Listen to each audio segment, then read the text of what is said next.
And may I please request that we are all seated? May I please request that we are all seated? Ruth, can you continue with this? Ask our people.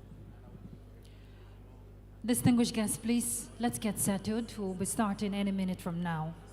Please. Let's get settled, please. Thank you.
Please, we would like the attention of Dr. Lolade.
Your Excellency,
the table for the signing, where is it?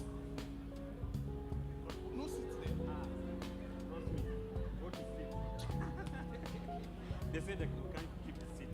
Okay. When she's about to sign. Bring it up.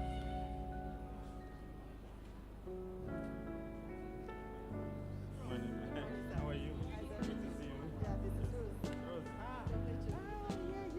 The person that I've bothered most in Nigeria and abroad. Good to see you. Thank you very much. But thank you very much.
Please sit down, man. His own affair. Please sit down. Stretching and that's the doctors not overseat and not overstand. He's not making his call. Yeah. So he's around here. But now the first lady is feeling the balance. You can see a lot of confusion.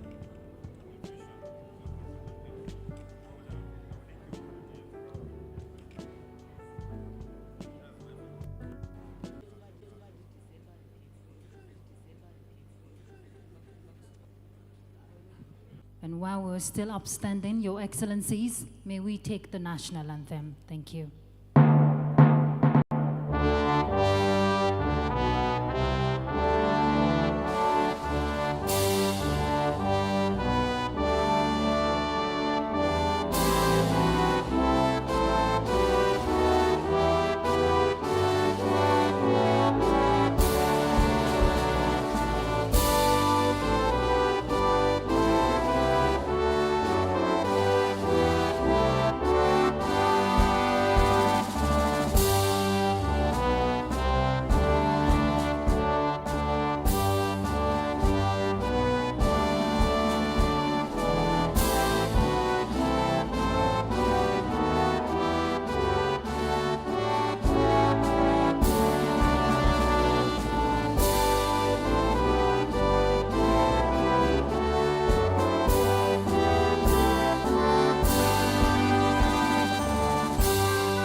Thank you very much, Your Excellencies. Please be seated.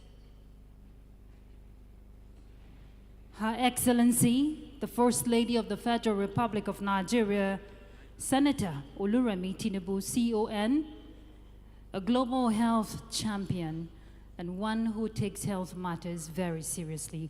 We welcome you, ma'am.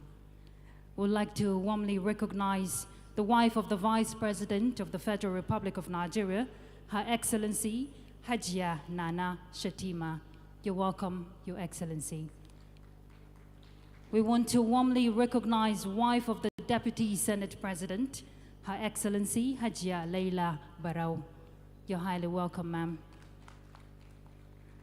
And we want to highly and warmly recognize the presence of His Excellency, the Executive Governor of Imo State, Senator Hope Uzodinma, who is here present, sitting in two capacities, representing the Chairman of Nigeria Governors Forum, His Excellency, the Governor of Kwara State, Abdurrahman Abdurrazak. You're welcome, Your Excellency. We want to warmly recognize all First Ladies of states present here. With your kind permission, Your Excellency, I'd like to quickly go by their names. The First Lady Designate, Akwa Ibom State, Mrs. Eno Obareki. You're highly welcome, ma'am. Please, a round of applause for her. We want to warmly recognize the First Lady of Anambra State, Her Excellency, Mrs. Nonye Chukwuma. You're welcome, Your Excellency. We'd like to also recognize Edo State Renewed Hope Initiative Coordinator, Mrs. Edesili Anani. You're highly welcome, ma'am. The First Lady of Enugu State, Her Excellency, Mrs. Nkechinyere Mba. You're highly welcome, Your Excellency. And the RH High Coordinator for the FCT, Pastor Mrs. Dayo Benjamin Lani. Thank you very much for being here. We want to warmly recognize the First Lady of Imo State, Her Excellency, Barrister Choma Uzodinma. Thank you very much for joining us. Also here with us is the First Lady of Jigawa State, Her Excellency, Hajia Hadiza Umar Namadi. You're highly welcome. The First Lady of Kogi State, Her Excellency, Hajia Safinat Usman Ododo. You're highly welcome. The First Lady of Ogun State, Her Excellency, Mrs. Bamidele Abiodun. Thank you for joining us. The First Lady of Osun State, Her Excellency, Mrs. Titilola Adeleke. Thank you very much for joining us. The First Lady of Oyo State, Her Excellency, Mrs. Tamuno Minini Makinde. You're highly welcome. The First Lady of Plateau State, Her Excellency, Barrister Helen Muftwang. Thank you for joining us. These are the First Ladies present here, and we want to warmly also recognize wives of former First Ladies who are also present here. Thank you for joining us. Wives of members of the National Assembly present here, you're highly recognized. You're welcome. We want to warmly recognize the Honorable Minister of State for Health, Dr. Isiaq Adekunle Salako. Thank you very much for joining us. And we also have the Honorable Minister of Budget and Economic Planning, His Excellency, Abubakar Atiku Bagudu. Thank you very much for joining us. The Minister of State, FCT, Her Excellency, Dr. Maria Mahmoud. Thank you for joining us. She's also sitting in two capacity, representing the FCT Minister, Barrister Yesam Wike. Thank you for joining us. We want to recognize wives of ministers who are present here, being led by Mrs. Rachel Umahi, wife of the Minister of Works. Thank you for joining us. Please appreciate all the wives of the ministers. Heads of agencies present here, you're warmly welcome. We want to also recognize Your Excellencies, members of the Diplomatic Corps and development partners who are present here. And specifically, we would like to recognize Dr. Walter Kazadi Molumbo, the outgoing country representative of World Health Organization. I think he deserves a round of applause. We want to recognize the Chairman, National Task Force on Cervical Cancer Elimination and former Minister of Health, Professor Isaac Adewale. And of course, the entire team of PECCIN. Please, can we put our hands together for PECCIN? Thank you very much. We want to warmly recognize Nigeria Health Commissioners who are present here, the Medical Association, and of course, Cancer Society present here. Please appreciate them because they are the movers of the health sector. Wives of the service chiefs present here, we warmly recognize you. The National President, National Council of Women's Society, Princess Edna Azuka. Thank you very much for joining us. Distinguished guests, ladies and gentlemen, you're all highly welcome. My name is Ruth Aguele, a broadcaster with the Nigerian Television Authority, and it is an honor and a privilege to be in your midst. I am not an health expert, and we know today's business strongly dwells on that. But I have someone who I am honored and privileged to be working with. I'm talking about a veteran, someone I call a mommy, a renowned health correspondent.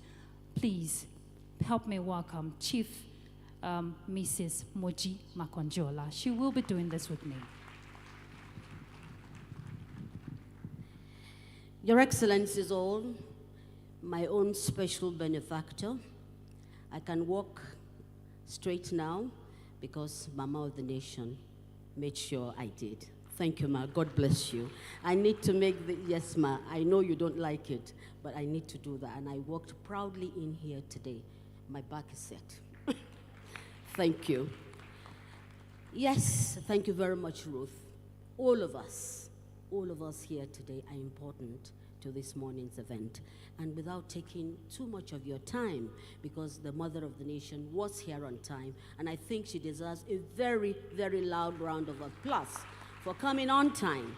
And that is her zeal for the elimination of what has brought us here together. So, the alarming incidence rates, staggering statistics, and high mortality associated with cervical cancer in Nigeria, it calls for an urgent transformatory action to ensure the safety and well-being of our cherished women and girls.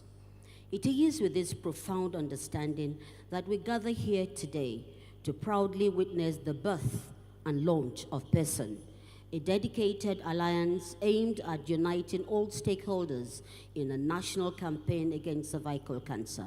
Because as long as there is a woman or a girl affected, we are all impacted. This initiative advocates for awareness, prevention, early detection, and accessible treatment in every community, recognizing that the plight of one woman resonates deeply with us all. We cannot overlook the fact that every woman affected by cervical cancer impacts our collective humanity. This is a rallying cry for unity and action, one that employs us all to rise to the occasion and confront the challenges posed by this disease. Together, we will forge a path towards a future where cervical cancer is no longer a threat. We will emerge victorious in this essential fight for the dignity and health of all. I therefore welcome you all, Your Excellencies, very distinguished ladies and gentlemen, to the forefront of the battle against cervical cancer. This is more than a launch. It is a call to start a national movement led by the Mother of the Nation. You're all welcome. At this point, I'd like to call a woman that has devoted her professional life to doing what we're all gathered here today. She started as a small unit. Today, she is the UICC Global President, and of course, the chairperson of the local organizing committee of what we are doing here today. Welcome with me, my sister, Dr. Zainab Bagudu, to welcome us all. I want the applause to continue. That is our ICC president, globally working to eliminate cancer.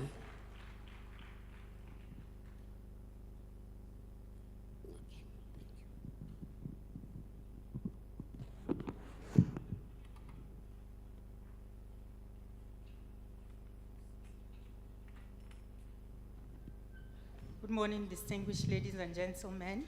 Our dear mother, the First Lady of the Federal Republic of Nigeria, my big brother, Chief Hope Uzodinma, the Honorable Minister of Health, my dear husband, Senator Abubakar Atiku Bagudu, Excellencies, Royal Fathers, distinguished ladies and gentlemen. Sorry, I ran a bit. There's an African proverb that says that when you stand with the blessings of your mother and God, it doesn't matter who stands against you. It matters not. So I stand here today with the blessings of our mother to welcome you to Abuja for the launch of this great partnership. Let us look at some of the facts of cancer. Cancer is a killer disease. It is a disease that breaks homes. It's a disease that causes immense financial toxicity. In Nigeria, we have at least 130,000 reported cases of cancer every year, out of which about 80,000 end up in death. When we look at cervical cancer, the statistics are about 12,000, with 8,000 ending in death. Despite the fact that cervical cancer is the one cancer that we can prevent, we have the tools, and as people of faith, we believe in prevention, or we should, we would ordinarily think. The book of Job tells us that faith without work is dead, and the Hadith preaches upon us the importance of holding your camel before submitting it to God. Therefore, but it's still a struggle for us to prevent diseases in our countries in Africa. There have been laudable attempts by previous administrations to mainstream cancer control. However, we've not achieved the required level of awareness and investment. Of late, in the last 2 years, this has changed greatly. There has been renewed investment, very vigorous allocation, budgetary allocation to the health sector, especially the ministries, MDAs that are concerned with health.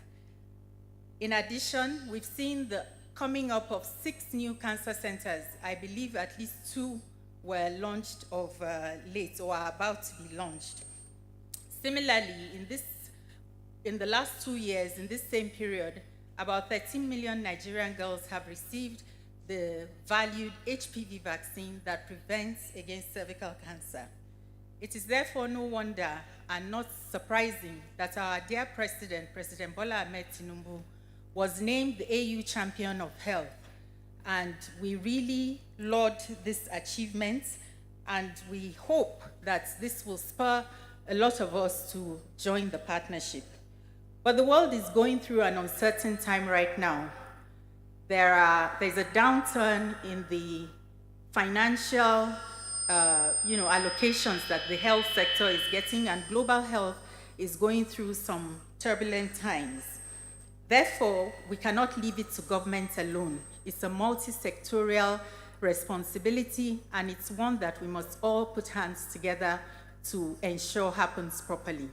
And that, in a nutshell, is why we're here today. We're here to launch the partnership that will help us to eliminate cervical cancer in Nigeria. And you might ask yourself, what can I do? How am I sitting in this room? But there's so much that we have some young people in the audience that will go around and help you. But I'd just like to say, please work with your local Islamia, your schools, your church groups, your women groups, your WhatsApp groups, to help to improve and create awareness, spread the right information, dispel myths and misinformations that is so crippling us in Africa. And also, you can engage your local primary health care centers, civil society, of which there are many doing a lot of good work in Nigeria, to sponsor or to support vaccination or screening outreaches. These are just some of the ways that we can help. Like I said, in the last 2 years, we've seen significant progress in the vaccination pillar. And this has been with the help of course, led by the MPHCDA and the partners like Gavi, MSD, WHO, so many, UNICEF, a lot of partners have helped the country to ensure that we reach this fantastic figure. But even that is threatened now due to the reason I mentioned, and we must all come together to advocate in our individual spheres so that the reimbursement of agencies like Gavi and United continues. Screening remains a problem, and we do not have adequate access to screening in our communities, in our villages, and so on. So I use this opportunity to call on those that are involved in that process to ensure that we work together and find innovative ways so that we can deliver screening to the ordinary persons in our community. Now, finally, I know when I say finally, everybody will pick up because it's time for her to go. Nigeria has done a lot in the past couple of years. In 2018, Nigeria was the only sovereign nation to sign up to the Director General's call to action for the elimination of cervical cancer, ably led by Professor Adewale. Similarly, I mentioned the 13 million girls that we vaccinated. Countries like Rwanda are on the verge of eliminating cervical cancer. The entire population of Rwanda, boys, girls, men, women, is 11 million. Nigeria vaccinated 13 million girls in 2 years. That's a laudable feat. 2 weeks ago, the WHO declared at the recently concluded World Health Assembly, WHO declared the 17th of November as the Cervical Cancer Day of Elimination. Nigeria co-led that declaration. We sponsored that bill, and we thank the Minister of Health and Professor Pate, who is not with us today, for doing all that was necessary to ensure that that day becomes a reality. It will help us to galvanize action. The other really laudable thing that I must mention before I sit down is the unparalleled and unprecedented leadership, globally acknowledged leadership that was shown by our mother, our Inyoma, Yawa, and our beacon of light. She single-handedly made a huge donation to the task force to ensure that Nigerian women will get the screening and support that they deserve. This really is something that hasn't been done before. She launched the rollout of the vaccine in this same room, and today she's here with us again to galvanize, to catalyze, and to motivate us to action to ensure that we see the end of cervical cancer. 2025 is a year of precision medicine. It's a year of artificial intelligence. It's a year where no girl, no woman should be dying of cervical cancer. And that is why we're here today. So I welcome each and every one of you to the Partnership to Eliminate Cervical Cancer in Nigeria. It's a societal effort. It's an effort that each and every one of us must be a part of. I thank you very much.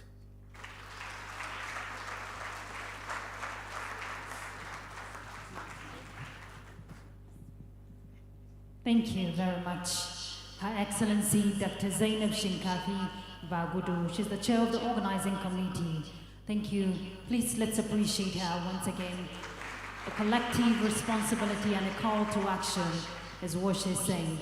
Of course, we know cervical cancer is a very serious issue. And as a woman, I have a stake. As a man too, you have a stake because it could be your daughter, your wife, or your mother. But it's best to hear the story from survivors or those who are down with it. Your Excellencies, we have a short video presentation.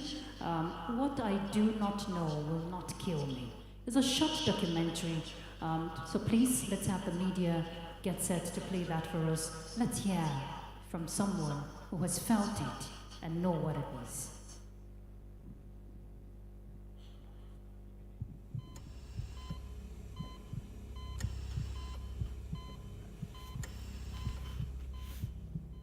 Cancer diagnosis is not a death sentence.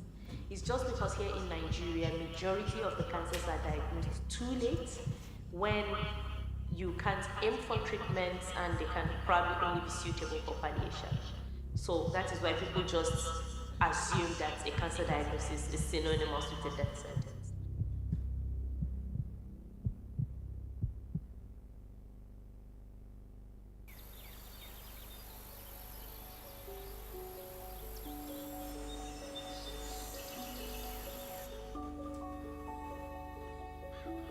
My profession is gynecologic oncology, meaning that part of obstetrics and gynecology that deals with seeing women with reproductive tract cancers. So what we do in the gynecologic oncology unit is we prevent, screen, and treat women for reproductive tract cancers. Yes, I knew that I wanted to be an obstetrician gynecologist. I mean, every young girl out there wanted to save women, you know. And as a young obstetrician, that we do what we call a grand ward round on that. We got to the bedside of this woman, and as we kept approaching, the smell became clearer. When you work in obstetrics and gynecology, you can tell what smell is what. And when I got to the bed, I wasn't too sure the woman was alive because she was so still on the bed. She was really wasted, as in she has lost so much weight. She had a drip in her hand, she had a tube in her kidney, she had a tube in her bladder, and the drip was just rehydrating her very slowly. She didn't move. But as we approached her bedside, she opened her eyes and smiled very weakly. I kept looking at this woman and I felt so sad. My heart sank. Her name was Aisha. That was my name. She was 32. I was 32 at that time. And she was a mother of 4. I had 4 kids then. So I saw myself in that woman. I saw a me on that bed having advanced cervical cancer. And that changed the narrative. I went into gynae oncology with a passion, with a zeal that wherever it takes me to learn it, because at that time there is no formal training program in Nigeria, if it meant me going abroad to learn gynae oncology and coming back to treat every Aisha out there, then I was going to do it. And that was what I did.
How that day, I think that day was the longest day of my life. You know, I sat down, I thought about everything, the complications, my patients that have died, and I decided to have a colon biopsy. Now, a colon biopsy is curative for a 1A1. That's the earliest possible stage of cervical cancer. So I remember after my second surgery, when I came home, I had this t-shirt I normally give my patients. It's a t-shirt for survivorship. So I wore it that day with all my tubes. I wore it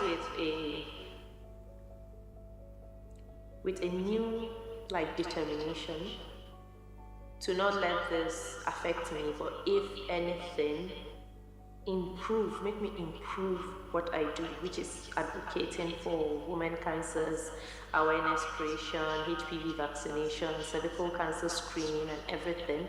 You know, people tend to listen to you more when you're telling your own story, and I decided to use my own story to do everything.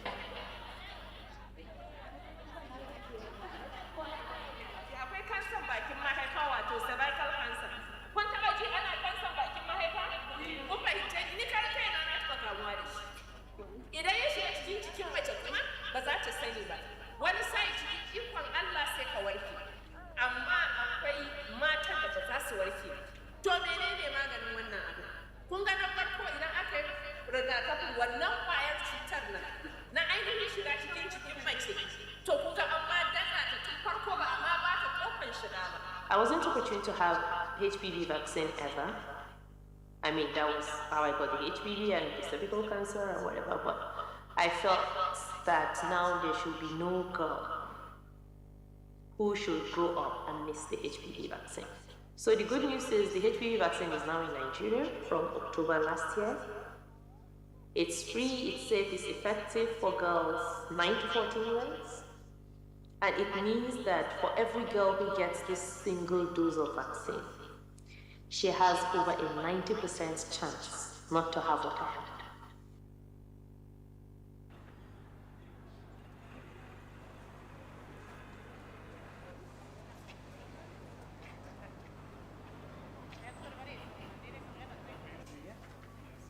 It started from discharge. This discharge coming out is something milky, smelly. At first, I did not take it. I never thought it was cancer. I thought it was infection. So I was treating infection. So there was a point that the thing stopped. So getting to this January, I started bleeding. I was feeling stomach pain. I did not take it as anything. I was sleeping with my mistress, and then I went to the hospital. After the result came out, they said it was cancer. It was confirmed cancer.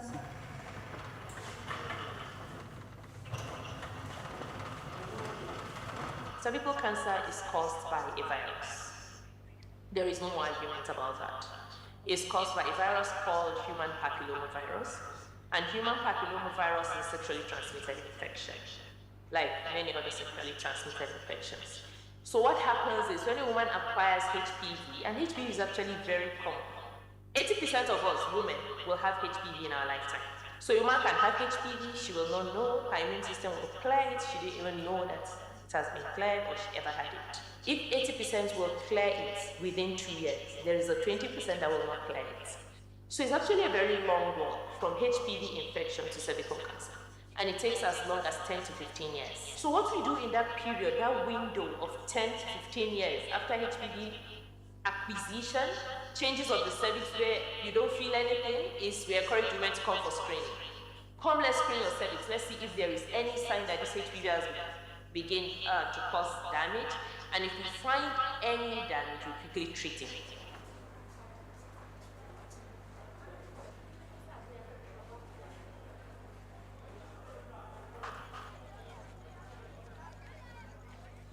Samania jindade, Samania jindade, Samje sama, mujidade, Samania jindade. Cika shekara a watan bakwai ne a wuce da wata daya ko biyu ne ma. To sai ban gaya ma yaro na ba, ina jin kunya da jin gaya mishi domin dan na kalla da na sai ban zama gashi kuma ba sai ruwa daga fita kowane miti ina waje kowane miti ina nan waje lokacin da yana gaisa sai daga cikin yana muda kamar zana yin yara sai cutar ne yana damu amma da an yi ma operation sai an cire komai da komai ba na bin komai kuma akwai sauki a shi kansa ne ba masu kun kansa wani suka su cire mahaifa bana jin komai ina bacci mai kyau bacci ai da bayar da nan mutu na gode mishi ko So I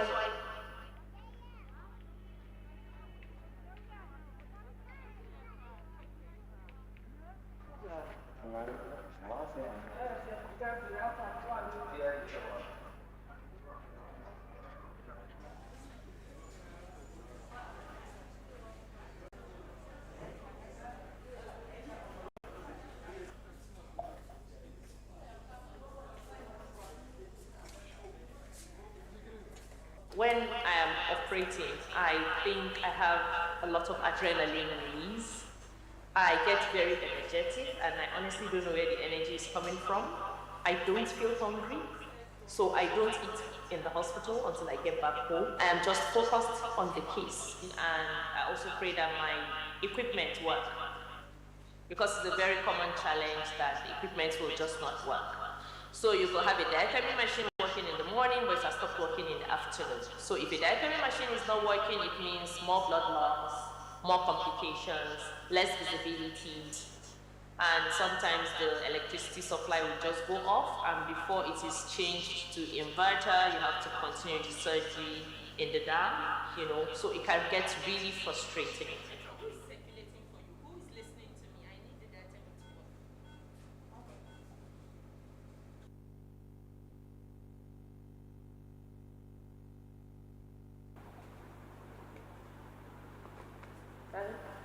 You can see it. So it's the thyroid gland. We know that in our part of the country, northern Nigeria, men usually prefer a female to attend to their wives. But then the same community that wants you as a woman to see their wives will be the same community that will say, she never stays at home, she's always in the hospital, her kids are always suffering, her husband lives like a bachelor, you know. I think the husband should marry a wife because she doesn't even have his time. Oh, the poor kids. She always leaves them and goes for one training or goes for one course.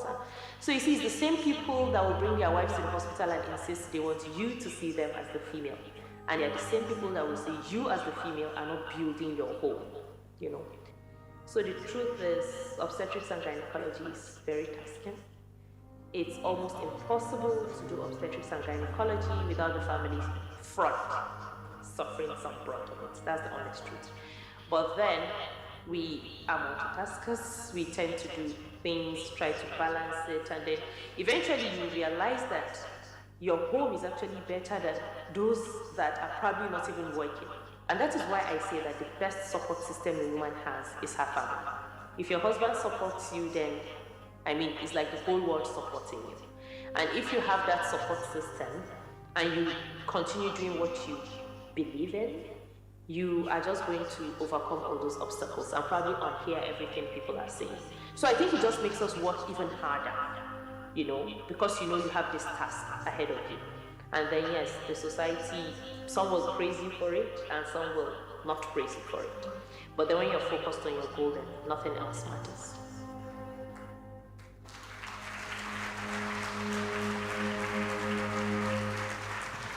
Thank you very much, Your Excellencies.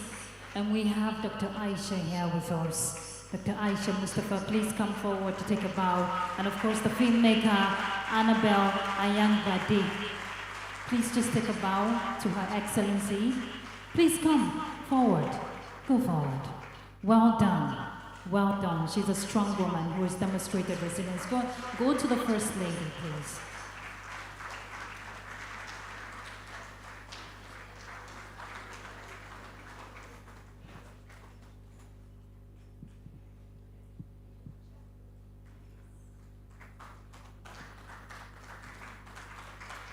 And to all other women who are striving to survive, we congratulate you.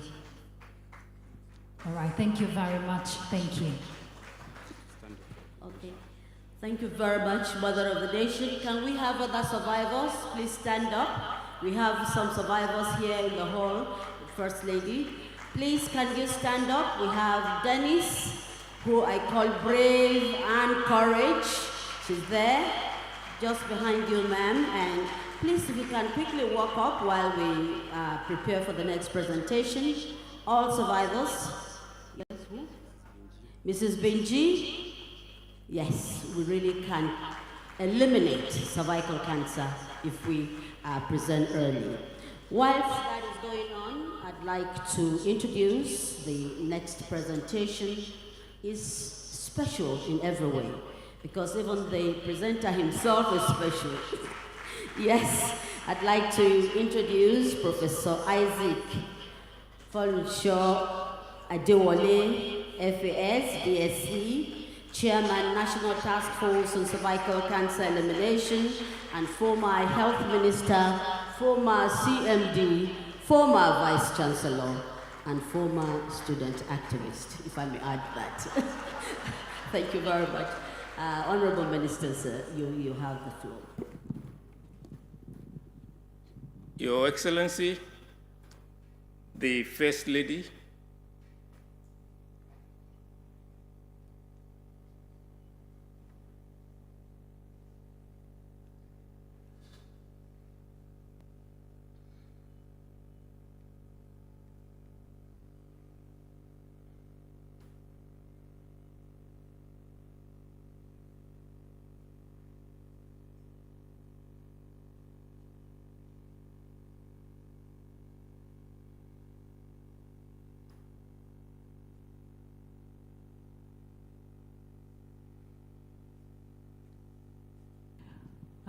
Those are survivors of cancer, and they are speaking with Her Excellency, the First Lady, who is passionate about health, especially for women and all the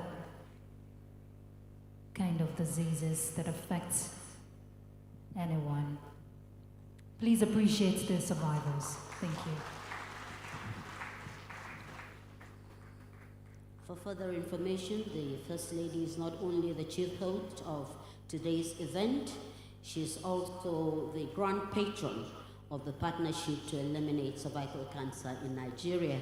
And you can see that her passion knows no bound. Shall we please put our hands together for all the brave survivors, and of course, the mother of the nation leading and ensuring that we have more survivors, even if they have been infected.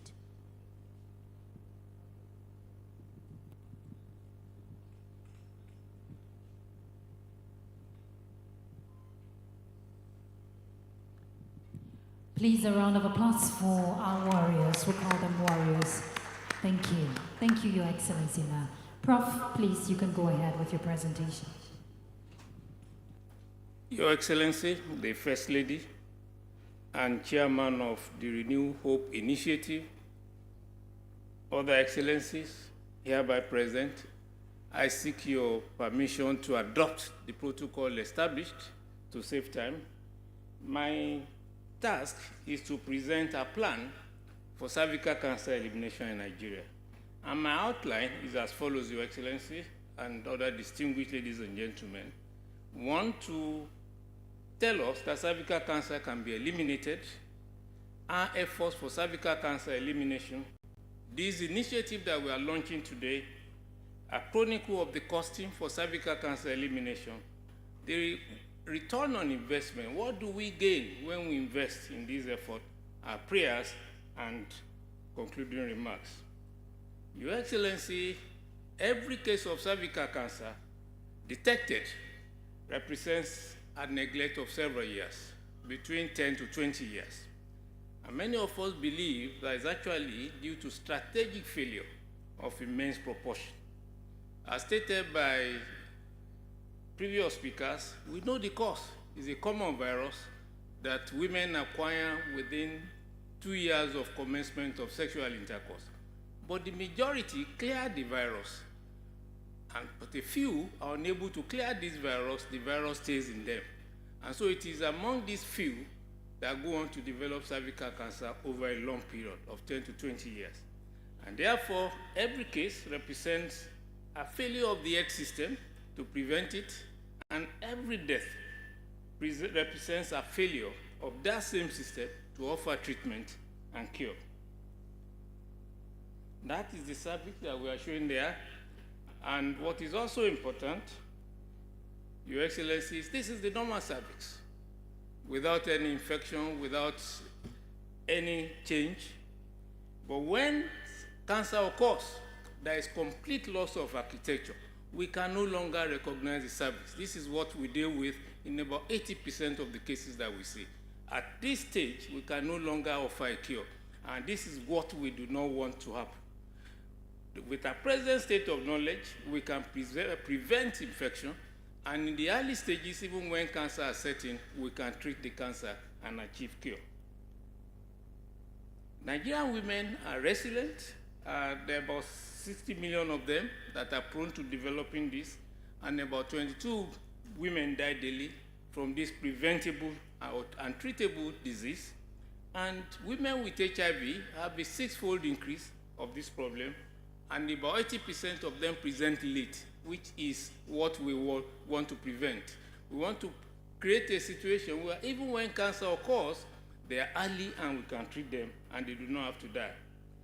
With the level of knowledge we have sufficient understanding to be able to prevent the cancer setting in. We are also able to treat cancer at early stages with our understanding. And that's why we say cervical cancer is preventable and also completely treatable. We are quite fortunate in Nigeria that the Federal Ministry of Health established a task force to eliminate and support the elimination of cervical cancer. This task force was established in August 2024 and is being warehoused at the National Institute for Cancer Research and Treatment. Our goal is to key into the global target of 90-70-90. 90% of our guests must be vaccinated, 70% of our guests must be screened at least twice in their lifetime, and 90% of those with cervical disease, either pre-cancer or cancer, will also be treated. Since established, we have set up 10 subcommittees, and we've also met with Supervising Minister, the Honorable Minister of State for Health, Dr. Salako. We've also visited the Coordinating Minister. We've been to the Secretariat of the Governors Forum and also the WHO office, knowing full well that this job cannot be done by one person or one group alone. We need a national movement, and that is why we have decided to establish PECCI, a national movement committed to driving this national agenda. We also conducted a historic visit to the First Lady on the 7th of April. Historic because when we went there, I didn't even know that that was the World Health Day. It was the Minister of State who said, "Prof, do you know today is World Health Day?" And I said, "Wait a minute, this is historic and divine." And not only that, the First Lady gave us a shock treatment and gave us a huge fund to kickstart our activities. On behalf of the task force, Your Excellency, we want to specially appreciate you for your exemplary leadership and commitment to jump-starting this initiative. We also recognize your passion, your embodiment of resilience and love for Nigerian women as embodied in the Renew Hope initiative. And we promise you that we'll be accountable and all funds will be judiciously used. Your Excellency, this is a partnership that is growing every day, and our main objective is actually to drive sub-national government-led coordinated expansion at state level. And we also foster multilateral coordination and collaboration. And it is growing by the day. We have UNITAID, Gates Foundation, WHO, Benjamin Flack, NMA, Medical Women, the Governors Forum, and we are growing by the day. We must also offer special appreciation to Clinton Net Access Initiative, our real technical partner in this journey, and also the WHO and UNITAID. Your Excellency, our goal is to achieve what we call a double 8.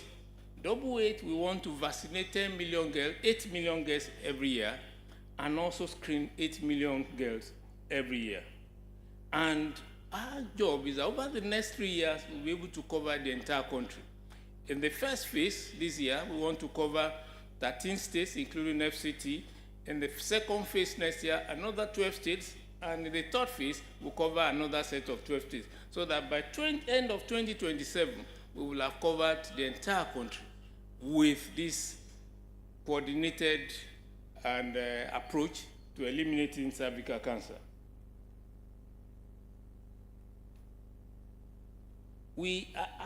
Our passion and our rationale is that we want to make the woman the center focus of what we are doing.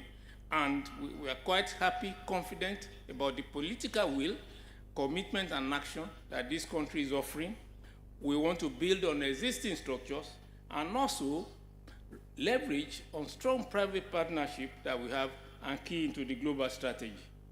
In addition, Your Excellency, we're going to work on service delivery, we'll work on communication and public awareness, because one of the key challenges we have is that many people up to now are not even aware of cervical cancer. A study done in Lagos, even among educated people, indicated that only about 20% of them, the people surveyed, have heard of cervical cancer. And then we want to look into data and monitoring and also ensure that advocacy is key to. And in the course of preparing for this assignment, we've also produced 2 key documents that will help us and guide the journey as we move on. The first document, the 2 documents are actually labeled National Plan for Cervical Cancer Elimination in Nigeria. The document will be presented at this meeting. There is a volume 1 and there is a volume 2 for us to consider. Volume 1 deals with introduction, the burden of the disease. return on investment, what are we saving when we invest, the methods, awareness and mass mobilization, capacity development, prevention and control measures, survivorship, governance and leadership, monitoring, evaluation, research and learning, and conclusion. And the document also keys into key pillars of community engagement, prevention using vaccination, enhanced screening services, treatment infrastructure, workforce development, and strengthening histopathology and cytology services across our nation. And we will also adopt the same at national, sub-national, local government, facility level, and also work with our partners. Our goal is to ensure that we reduce the number of cases to less than 4 per 100,000. Any country that is able to achieve this will be regarded as having eliminated cervical cancer. And doing so, we will make sure that we achieve this through vaccination, through screening, and also appropriate treatment. And the key performance indicators that we'll look into will be tracking progress, identify challenges, getting regular reports across, and also ensuring accountability across the framework. When it comes to monitoring, evaluation, research, and learning, we will develop a research agenda that is robust, develop a policy formulation, an advocacy document, and also engage in stakeholder engagement, as well as continuous learning improvement. The second document is the costing one, and that looks at how much will it cost. In the course of our moving around, many of our partners ask us, how much will this exercise cost? How much do you need? And so what we've done is to look at how much will it cost to embark on primary prevention services, how much will it cost to embark on secondary services, and how much will it cost to embark on tertiary services. And we've come to that robust estimate. This is the number of people we intend to vaccinate across the 5-year period. And we are going to engage all our facilities across the country, right from primary centers down to the tertiary facilities that we have in this country. And that's why, as of today, we have all the 36 commissioners of health and the mandate secretary of the FCT. We also have CMDs of tertiary institutions in the country as part of our partners to drive this agenda. We're also looking at the costing. What framework did we use to cost each of these services? And that is also included in the document. At the end of the costing exercise, we estimated that to get this done and achieve the elimination agenda, we will need 2.20 trillion naira over the next 5 years to get this done. When we look at the breakdown, treatment tertiary services will cost 1.422, which is 65% of the total saved cost. And that indicates clearly that if Nigeria embarks on primary and secondary, we will save a lot of money, because primary and secondary is only just about a third. The real factor consuming money is the tertiary services. And we're looking at how much will it cost to vaccinate the entire country, across the entire country in the next 5 years, how much will it cost us to screen over the next 5 years, and how much will it cost to offer treatment. As I've said, the bulk of the treatment is going on to those high-costing machines and so on across the country. Why are these investments necessary? Why do we want to spend so much money? The beauty of it is that when we invest in cervical cancer, there will be a return. For every dollar we invest, there will be a return of $3.20. So it's not money wasted. When we invest in railway, we invest on road, the return is almost zero. But when we invest in healthcare, there is a return on investment. And in addition, the infrastructure that we are going to put in place for cervical cancer will be the same infrastructure that we are going to use to treat prostate cancer, breast, all other cancers. So this treatment facility is not just going to be serviced. Any cancer will also be treated by the same facility. The same people trained will also be able to do other surgeries and other treatment. So what we are doing is actually creating a platform that can be really leveraged into for other conditions across the country. Our prayers, Your Excellency, distinguished ladies and gentlemen, is that we are seeking support to mobilize resources to achieve the 90-70-90 agenda. We want to ensure that every woman in Nigeria is financially protected from cervical cancer throughout their life course, and that no eligible adolescent is left behind from HPV vaccination in Nigeria, and that all women have access to screening and treatment, and ensure that every woman with invasive cervical cancer are promptly treated. The IAEA has estimated that Nigeria needs at least 200 cancer machines as of today, 1 per 1 million people. But as of today, I don't think we have up to 10 working at any time. And that's why quite a number of people queue up, and in the process of queue, the cancer will then advance to stages where they can no longer be treated. So this endeavor will help us to treat other cancers and ensure that Nigerians live a healthy life. Our vision is to eliminate cervical cancer in Nigeria, and it is doable. Distinguished ladies and gentlemen, we can achieve it. And what we've done with vaccination shows clearly that when Nigerians says to do anything, they do it well. With respect to vaccination led by Your Excellency, we were able to vaccinate 12.3 million girls in 9 months, which is unprecedented and has been celebrated globally. After the initial 9 months, we went on to continue to immunize, and for the routine immunization, we vaccinated another 1.2 million. And so far, as of April this year, Nigeria has vaccinated about 13.57 million women and girls across the country. And as stated by Dr. Zainab Bagudu, that is more than the population of Rwanda. So when people celebrate Rwanda at international meetings, I raise up my hand and say, we have done better than that as a country. So Nigeria should be their chest, and that we are capable of doing it. And this event is being watched globally and internationally, and we are sure that Nigeria will set the pace. Some countries are on the track to eliminating cancer: Scotland, Australia, Sweden, and Rwanda. And studies have done that even one shot of the HPV vaccine given to schoolgirls in Scotland, when they looked at them over the next couple of years, none of them have cervical cancer. So this is a vaccine that is life-saving. And we believe that the 13.57 that we have vaccinated will not have cervical cancer in their lifetime. Thank you, your First Lady, for leading this endeavor. We believe that no woman in Nigeria will be left behind in the march towards the cervical cancer elimination. 1 woman dies of cervical cancer every 2 minutes. The WHO DG said each one is a tragedy, and we can prevent it, and we must prevent it. Thank you so much for listening, and we say God bless you. A very loud round of applause for the chairman of the National Task Force on Cervical Cancer Elimination in Nigeria. And for that, I will take my, well done, sir. Please, you have these on your chairs. The commitment, the start today, the war against cervical cancer starts several weeks back, when the mother of the nation started with the donation she made, 1 billion.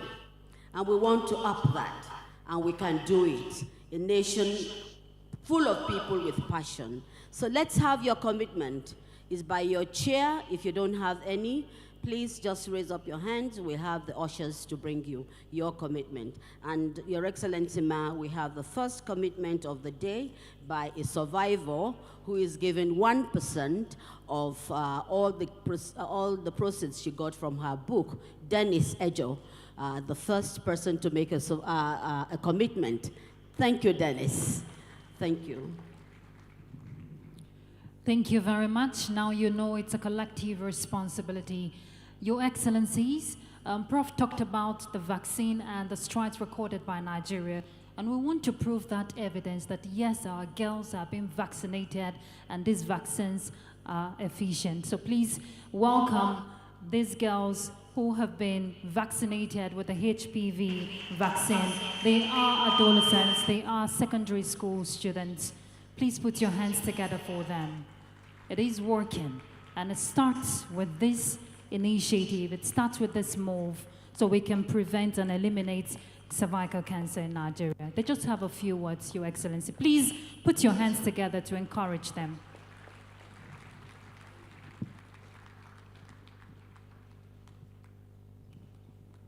Her Excellency, First Lady of the Federal Republic of Nigeria, Senator Oluremi Tinubu, CON, wife of the Vice President, Her Excellency Hajia Nana Kashim Shettima, distinguished guests, ladies and gentlemen, permit me to stand on existing protocol.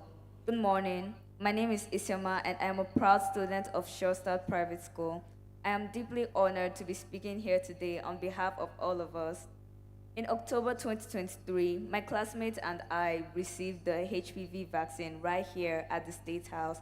I was a little nervous at first, but the nurses were kind and they explained everything clearly. Today we are healthy, strong, and happy to know that we are protected against a disease that affects many women. I want to thank the people who made the vaccine available to girls like us, our parents, our teachers, the government, and all the health workers. You are saving lives. We also want to encourage other girls like us. The HPV vaccine is safe and it helps to protect your future. Getting vaccinated is one of the smartest decisions we can make for our health. Thank you so much for giving me this opportunity to speak. Together we can end cervical cancer in Nigeria. Thank you. Thank you very much. Please appreciate them, Your Excellencies. And you know, some of these girls, especially the ones wearing the hijab, were out of school before they were found. And you know, with the HPV vaccine, they were encouraged and were enrolled in school. So it's another strategy to pull these girls into school. Let's appreciate them. Thank you very much. You have more to say? Okay, please come down. Take this way. Take this way. So you go and show your respect to Her Excellency, the Mother of the Nation. Thank you very much. Please, let's appreciate them. These are brave women, brave girls who will become women, resilient women, courageous women, because they have decided to say yes to the vaccine. Can they please match up to where Her Excellency has, yes, go with the doctor, and you'll match you up to where you would meet the Mother of the Nation. Whilst that is going on, we'd also like to appreciate the Primary Healthcare Development Agency for all that they are also doing to ensure that the vaccines goes through every nook and cranny of the country. Yes, a photo opportunity there with the mothers of tomorrow who are securing their health today. A demonstration of the efficacy of the HPV vaccines.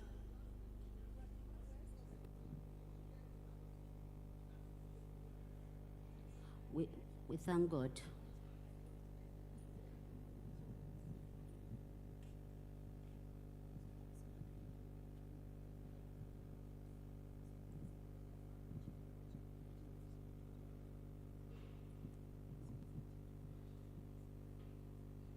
Her Excellency, the First Lady, is very passionate about health matters, and that is why she is the grand patron of PECCIN.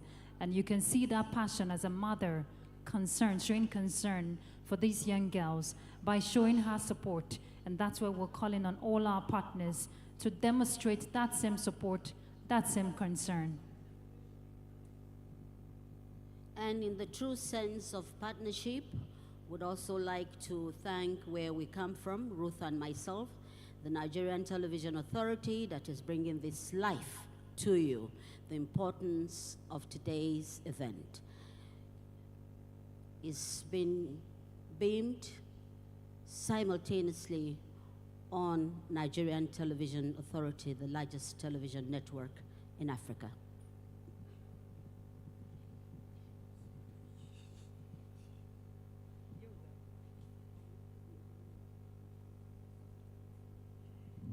Thank you very much. We appreciate all our girls, and most especially Her Excellency, the First Lady of the Federal Republic of Nigeria, and of course, Her Excellency, the wife of the Vice President. Thank you very much for your support and your motherly love. Congratulations to all our young ladies here. Please appreciate these young girls. They are brave.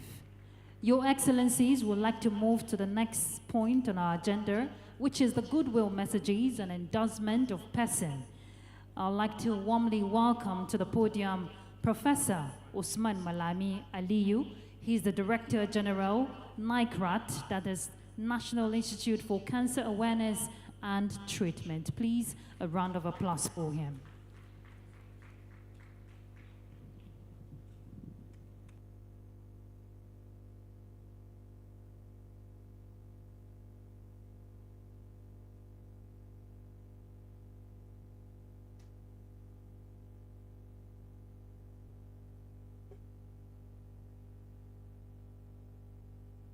Your Excellency Ma, the First Lady of the Federal Republic of Nigeria, Senator Oluremi, I want to crave you to stand on the already established protocol. On behalf of the National Institute for Cancer Research and Treatment, NICRAT, I bring warm greetings and express our profound gratitude as we officially launch the partnership to eliminate cervical cancer in Nigeria, a critical partnership for the elimination of cervical cancer in Nigeria, which is a huge milestone in our nation's journey to elimination of one of the most preventable form of cancers. NICRAT was established with a clear and urgent mandate to drive cutting-edge research, streamline cancer treatment services, and lead the nation's response to the growing cancer burden in Nigeria. Today's launch is a testament to our commitment to this mission.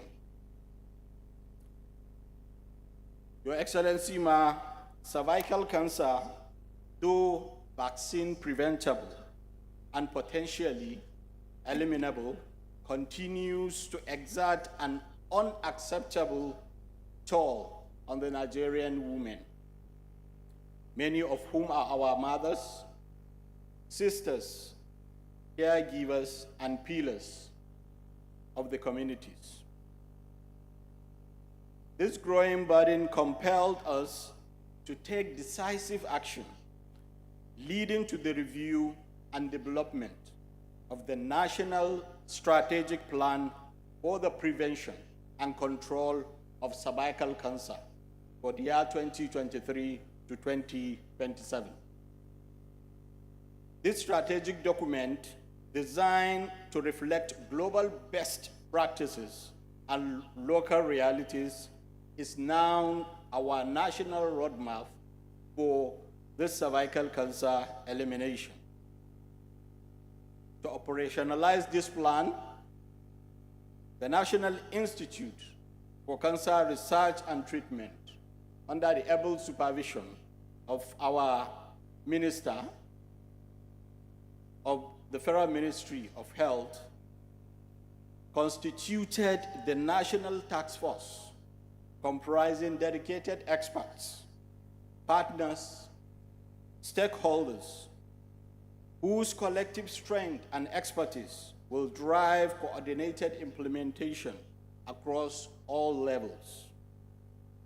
In alignment with our mandate, NICRAT is spearheading efforts to promote innovative, locally relevant research that informed policy and practice, strengthen and harmonize cancer treatment protocols across the country, implement culturally acceptable population-centered awareness campaign, and scale up routine cancer screening programs to enhance early detection and improve treatment outcome. Your Excellency, Ma, in the last quarter of the year 2025, the Institute will be launching novel cancer prevention and screening services in 6 geopolitical zones of this country. This strategic program is in line with the renewed hope initiative of Her Excellency, the First Lady, and is aimed at integrating cancer prevention activities into routine health care services nationwide.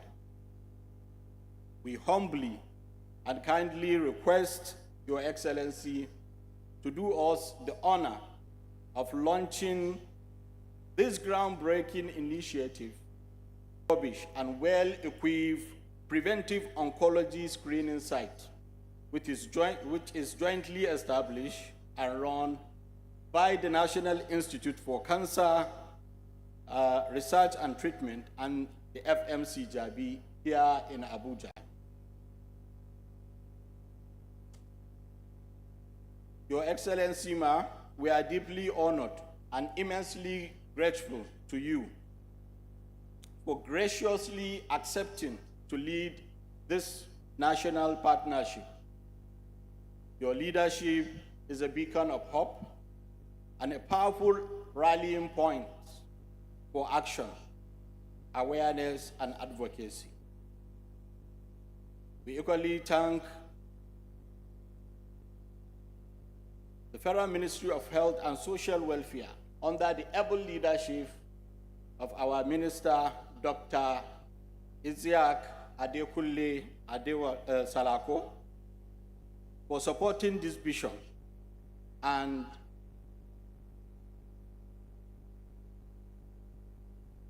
thank you to the leadership and the entire membership of the National Task Force, and to all our local international partners. We thank you for your enthusiasm, your steadfastness, and your shared determination to ensure that Nigeria remains firmly on track to achieving the World Health Organization 90-70-90 cervical cancer elimination target by the year 2030. Together, we are forging a future where no woman dies from a disease we have the power to prevent. Thank you, and God bless.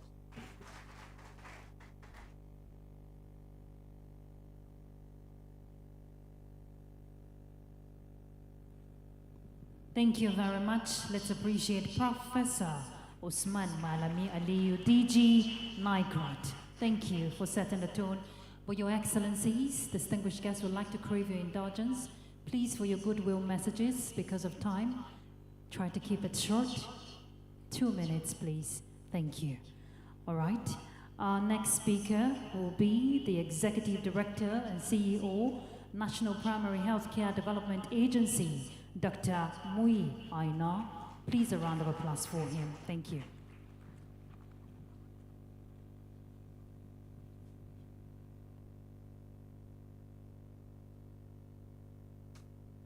Your Excellency, the First Lady of the nation and our dear mother, Senator Oluremi Tinubu, Your Excellency, the wife of the Vice President, Hajia Nana Shetima, Your Excellencies, Executive Governors, First Ladies, National Task Force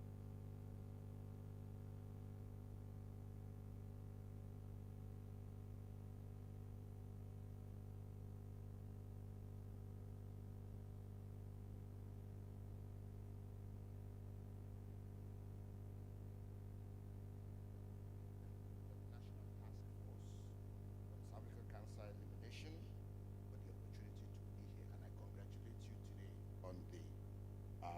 unveiling of the partnership to eliminate cervical cancer in Nigeria. It's already been said today, cervical cancer is a major issue for us. We lose 22 women in Nigeria every day to this menace. We had 60 million of our girls, our sisters, our mothers, our daughters at risk for this disease, the HPV. And I say had because, and that's very deliberate, because that was before the initiative of our very bold and caring father, the president of the country, His Excellency Asiwaju Bola Ahmed Tinubu, when he took the remarkable step of approving the introduction of the human papilloma virus vaccine in Nigeria to our adolescent girls. We have seen some of them today. Your Excellency, you will recollect, as has been mentioned by Dr. Zainab, my dear friend and sister, that on the 24th of October 2023, you flagged off the campaign, the multi-age cohort campaign, where we started introducing this vaccine and giving it to our girls aged 9 to 14. That was within 24 hours of my taking this job. In fact, it was my very first official assignment, so it stays very special in my heart, and I would like to thank you, Your Excellency, because since then, you have been extremely supportive of our work. Every time we call on you as a health sector, you are always willing to stand by us, and I dare say we are the envy of other sectors. The NPHCDA, working with states, facilitates service delivery through thousands, about 30,000 primary health centers across the country. And of course, that offers us a platform and an opportunity as we push the agenda of the partnership to reach as many women and girls in Nigeria as possible. Your Excellency, distinguished ladies and gentlemen, I am very glad to report to you that in fact, as of today, we have reached 14 million girls. So we have gone beyond the 13 million that has already been communicated, aged between 9 to 14 years old. And as already been mentioned, that target it supersedes what any other country has done globally. And we were only able to achieve that because of the leadership of Mr. President, your motherly support, Your Excellency, but also the leadership of our ministers and the Federal Ministry of Health and all of our stakeholders, the community leaders, even the media, who plays a role in really informing Nigerians about this, the educators, civil society. We are eternally grateful to you all, and we don't take your role and support for granted. My colleagues and I at NPHCDA are therefore determined to sustain this feat and ensure that we achieve the WHO 90-70-90 as was shown by Professor Adewale, my Oga. We have incorporated now the single-dose HPV vaccine into the routine immunization program across the PHCs, which ensures that when you walk into a PHC, the vaccine is available. We are also intensifying school vaccination and outreaches for girls that are out of school, taking advantage of some of our mass campaign programs as well, the polio vaccine campaigns, the measles and yellow fever campaigns, to bundle the HPV vaccination program and our MNCH weeks as well, basically using all of the outreach programs that we're doing to try to expand access to the HPV vaccine. As of 30th of May, as some of you will know, working with the states to revitalize primary health care, I think we've done about 1,100 of them that have been newly revitalized to level 2. And that includes training for healthcare workers. So the next phase for us is really collaborating extensively with the partnership to incorporate the necessary skill level for screening of HPV, among the health workers at the front lines. We're committed to this, and we look forward to working with you on that. In addition, we do have a partnership with MSD for a donation of 4 million doses of Gardasil 9, which is outside of the routine program. So we hope to really work with you, Professor, and the PECCIN members to figure out the best way to deploy this to advance the goals of the elimination agenda. Your Excellency, before I go, I would like to use this opportunity to thank you again for your support of our health workers, for those who don't know, Her Excellency has donated to our frontline health workers and midwives 10,000 uniforms and crocs for every zone, you know, in this country. So really appreciate that. And just to wrap up by saying that as a member of the National Task Force on Cervical Cancer Elimination, and of course, a member of the partnership, MPHDA is committed to achieving the double 8, which entails vaccinating 8 million girls and screening 8 million girls annually. We therefore look forward to working with all of you as we do this. Together, let's make history by eliminating cervical cancer in Nigeria through vaccination, screening, and treatment. Thank you, and God bless you all. Thank you very much, Dr. Mui Aina, the Executive Director and CEO, the National Primary Healthcare Development Agency. Please appreciate him for leading the mandate in revitalizing the health sector at the grassroots. Our next speaker will be His Excellency Barrister Yesam Wike, Honorable Minister of FCT, who is here represented by the Minister of State FCT, Dr. Maria Mahmood. Please, a round of applause for her.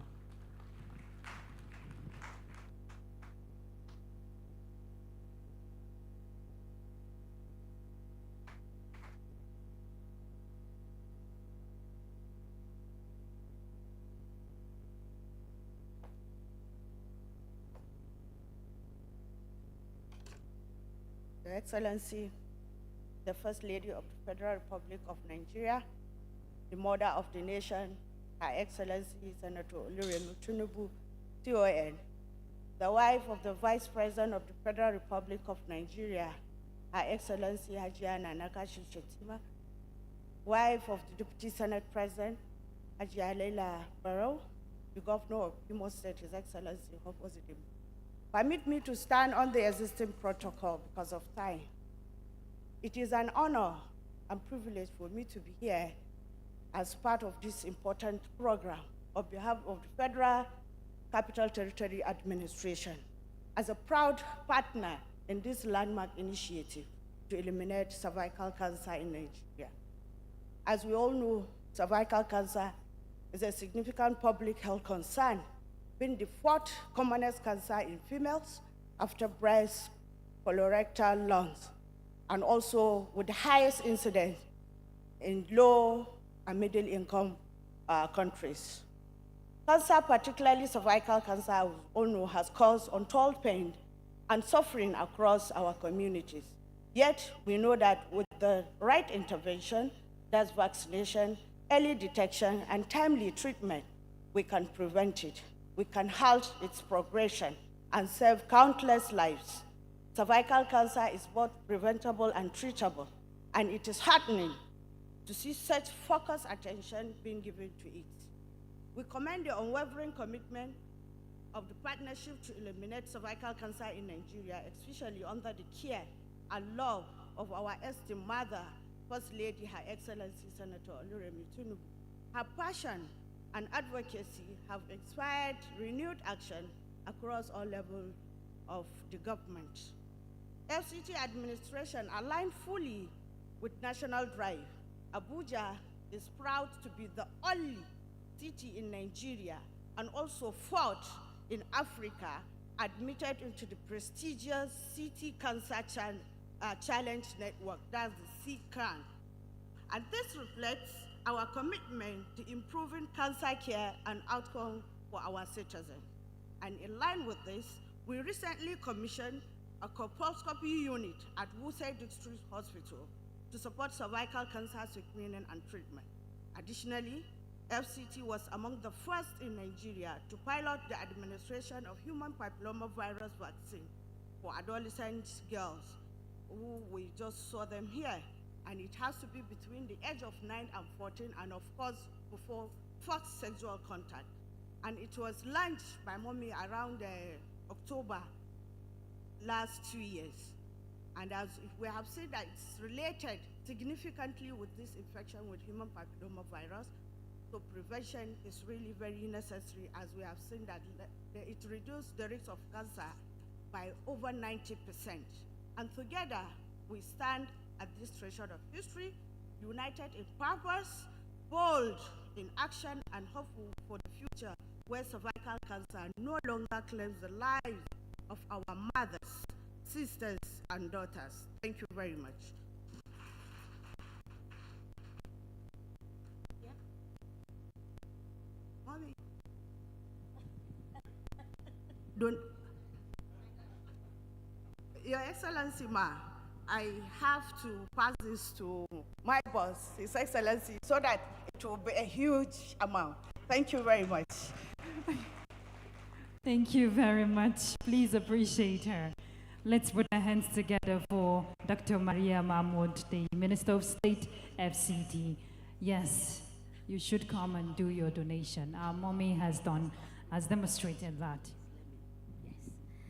Thank you very much, ma'am, for that comment. It is important that we know the commitment of the subnational, very, very important, and it is on this strength that on behalf of all of us, your excellencies all, very distinguished ladies and gentlemen, that I'd like to invite the representative of the chairman, Nigeria Governors Forum, His Excellency Abdurrahman Abdulrazak, and His Excellency, the Executive Governor of Imo State, who will do justice. So I want the applause to welcome him to the podium to be very loud.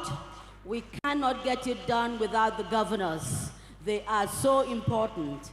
And knowing that my brother, the Executive Governor of Imo State, will kick that off for us. Your Excellency, you have the floor.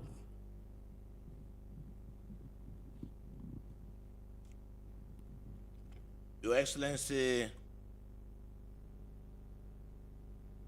most distinguished Senator Oluremi Tinubu, CON, First Lady of the Federal Republic of Nigeria,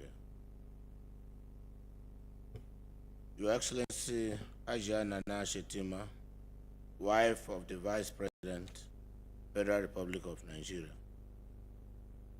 Your Excellency Hajiya Laila Barao, wife of the Deputy Senate President,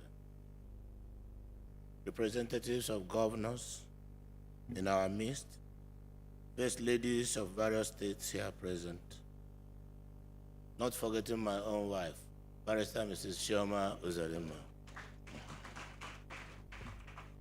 wives of members of the National Assembly, honorable ministers of the Federation, especially the Honorable Minister of State for Health, Dr. Isiaq Adekunle Salako, wives of honorable ministers here present, Your Excellencies, members of the diplomatic corps, development partners, including Dr. Walter Kazadi Molumba, the country rep of World Bank, World Health Organization, Chairman National Task Force on Cervical Cancer Elimination, and former Minister of Health, Professor Isaac Adewole, and his entire team, and the Vice Chairman, my dear sister, health commissioners from the various states of the Federation in our midst, wives of service chiefs, National President, National Council of Women's Society, Princess Edna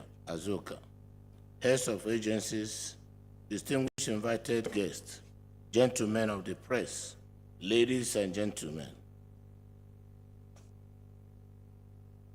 On behalf of the Nigerian Governors Forum, I bring you greetings and a message of collective support to this important gathering. We are pleased, very, very pleased indeed, to be part of today's launch of the Partnership to Eliminate Cervical Cancer in Nigeria. This is a welcome step forward in protecting the health and dignity of Nigerian women and girls, especially those who have long been underserved by the health system. We acknowledge and appreciate the leadership of the First Lady of the Federal Republic of Nigeria, Her Excellency, Senator Oluremi Tinubu, CON, the mother of the nation. From the commissioning of mother and child centers in places like Awo Mama in Southeast, to the distribution of health kits to midwives across the country, to rural outreach and health insurance for vulnerable families in the Niger Delta, Her Excellency has consistently shown that maternal and public health is not only a concern for policy documents, but for practical action. Our efforts through the Renewed Hope Initiative continue to make an impact across the country. We are particularly encouraged that she is now leading this effort to eliminate cervical cancer in our country. This is one disease that is both preventable and treatable, yet it remains one of the leading causes of cancer deaths among women in Nigeria. We also commend the Federal Ministry of Health and Social Welfare, the National Task Force on Cervical Cancer Elimination, and other partners who have worked together to make this launch possible. Indeed, the numbers given us, the number that we give, is a very clear call to action. Globally, cervical cancer affects hundreds of thousands each year. Here in Nigeria, we account for nearly 100,000 new cases annually. That is too many lives lost, too many families affected, and too many futures cut short. But we know that the prevention of this disease is possible. In 2024, Nigeria successfully vaccinated over 12 million girls against the human papilloma virus infection. That was a major achievement made possible through planning, through coordination, and strong community outreach. Our wives played a very key role in that success, working hand in hand with state health teams. We thank them for their energy and the ongoing advocacy. As governors, we are not just supporting this initiative in principle. We are prepared to work. Therefore, on behalf of the 36 states of the Federation, I formally endorse PECCIN initiative and affirm our commitment to the following: fast-tracking policy adoptions at the state level, ensuring domestic funding allocations for cervical cancer prevention and treatment, strengthening our primary health care systems to deliver these services equitably. We will also continue to collaborate with partners to provide timely access to screenings, procurement of vaccines, and education, especially in the rural and hard-to-reach areas. We believe that this campaign speaks to a bigger issue: the right of every Nigerian woman to access quality health care, regardless of income or location. It is not a favor, it is a responsibility. Let me close by again thanking Her Excellency, our dear First Lady, the mother of our country, for the example she has set. I also acknowledge the wives of state governors for the energy they continue to bring to public health advocacy. Their involvement will remain critical to the progress we seek. To everyone who has worked behind the scenes, we thank you. The Nigerian governors, under the chairmanship of His Excellency Abdurrahman Abdulrazak, the governor of Kwara State, will support, collaborate with you in your efforts to eliminate cervical cancer in Nigeria. We will not only give donation, we will participate. We will work with you as partners. So together, we can get this done. So on behalf of Nigerian governors in the 36 sub-national governments of the country, we will look at the budget. Maybe rest assured, we will not disappoint you. Thank you.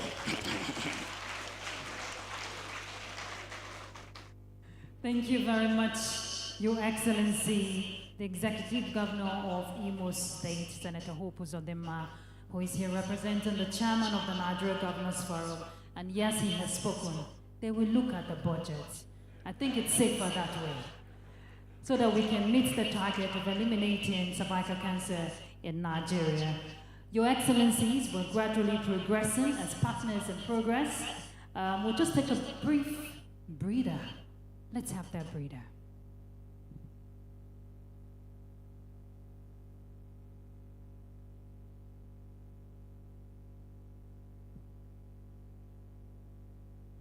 Nigeria PECCIN is a growing coalition of federal government agencies, subnational governments, multilateral development partners, professional associations. The Partnership to Eliminate Cervical Cancer in Nigeria PECCIN is a growing coalition of federal government agencies, subnational governments, multilateral development partners, professional associations, non-governmental organizations, and the private sector, which has continued to grow by the day. We call on many others to join us today in this life-saving mission.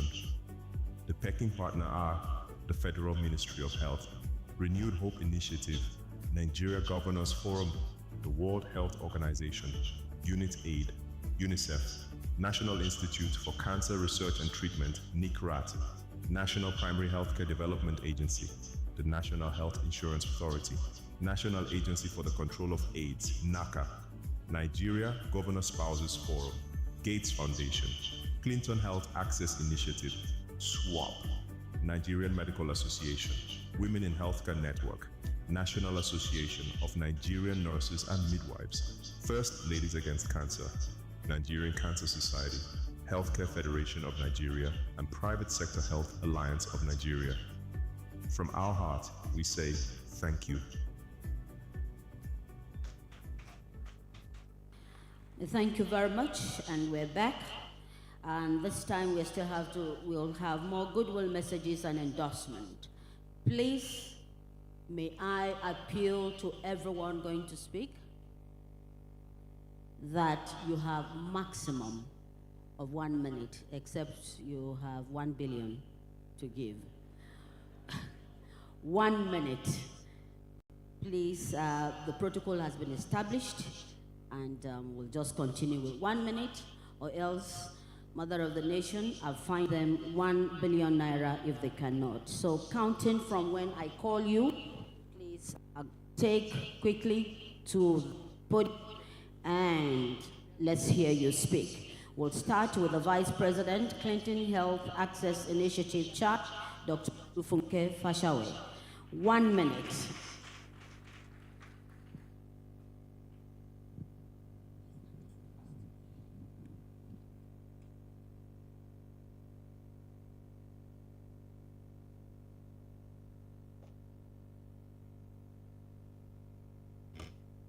Your Excellency, distinguished Senator Remi Tinubu, all excellencies here present, please permit me to, like everybody before me, stand on existing protocol. We're honored here as the Clinton Health Access Initiative, a global health organization, to convey our heartfelt congratulations to the Federal Republic of Nigeria, to the Federal Ministry of Health, the National Institute for Cancer Research and Treatment, and most especially to the National Task Force for this groundbreaking partnership to eliminate cervical cancer in Nigeria. We especially want to thank the First Lady, because we wouldn't all be sitting here today if she did not accept the call to be the grand patron of this partnership. We want to thank all our partners, all our funders. We want to thank WHO for setting this global agenda many years ago. And we want to thank the Federal Ministry of Health, the National Primary Healthcare Agency, for taking the leadership and leading the charge. We believe that PECCIN is bold. It reflects a strategic, unified response to one of the most pressing health challenges of our time. We also know that given the current global health landscape, with declining funding, declining support from traditional funders, it shows that the Nigerian government is ready to take the lead and to do the right thing for her people. CHAI, as an organization duly registered in Nigeria, and we've been here since 2007, we remain committed to continue to support government. Our mission is to save lives. our number one value is to partner with the government. And we would be here all the way, from national coordination to last mile delivery, from supporting you with the introduction of new vaccines, new technologies, cost-effective devices, and so on and so forth. We would also be here to support you with the introduction of artificial intelligence for improving and enhancing screening and treatment. We hope that this launch will ignite not just policy but progress. It will drive sustained action that is coordinated and impactful.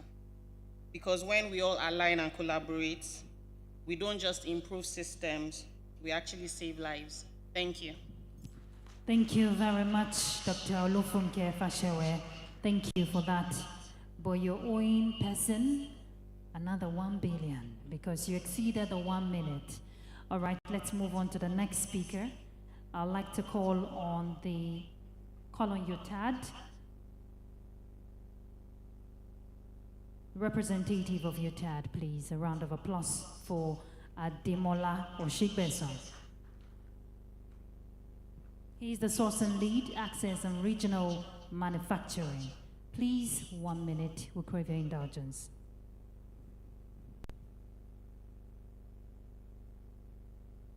Good afternoon, everyone. Your Excellency, Senator Oluremi Tinubu, First Lady of Federal Republic of Nigeria. I bring greetings from Unity team in Geneva, from our Executive Director, Dr. Philippe Doneton. And we are very, very proud to be a part of this movement in Nigeria. Unity has been supporting cervical cancer prevention and treatment in Nigeria since 2019 through CHI. And we're very, very excited to state today that even though that first wave of funding was tailing to an end, our executive board announced a new wave of funding just yesterday, and Nigeria will be a part of it. This is not just a financial commitment or a financial investment. It's a part of our new strategy to work hand in hand with governments like the government of Nigeria under your leadership, Ma, and the leadership of Asiwaju Bola Ahmed Tinubu. We are super excited to work with governments that have shown zeal and seriousness, and we would want to work hand in hand to make this happen. The elimination of cervical cancer in Nigeria is not going to just be a wish, but an actual reality. We at Unitaid, we are at the forefront of ensuring that the treatment devices and the tests, the HPV tests, come in cheaper to the countries that need them. And in the past, we've actually been able to achieve cost reductions as much as 45%. I would say as we move forward, we would continue to respond and work with the government of Nigeria and wish this partnership a great success. Thank you. Thank you very much, Mr. Ademola Oshigbeson. Thank you so much. Our next speaker, Your Excellencies, will be Mr. Roberto Taboda, General Manager, Roche Diagnostics. Please, a round of applause for him. Thank you. It's a long walk. Let's appreciate him. Thank you.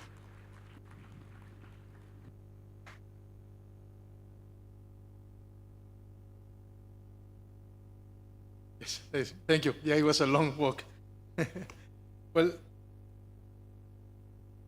Her Excellency, the First Lady of the Federal Republic of Nigeria, Your Excellencies, distinguished guests, partners in health, ladies and gentlemen. On behalf of Roche Diagnostics, I am deeply honored to stand before you to celebrate the historical launch of the partnership to eliminate cervical cancer in Nigeria. At Roche, we believe that every life is precious.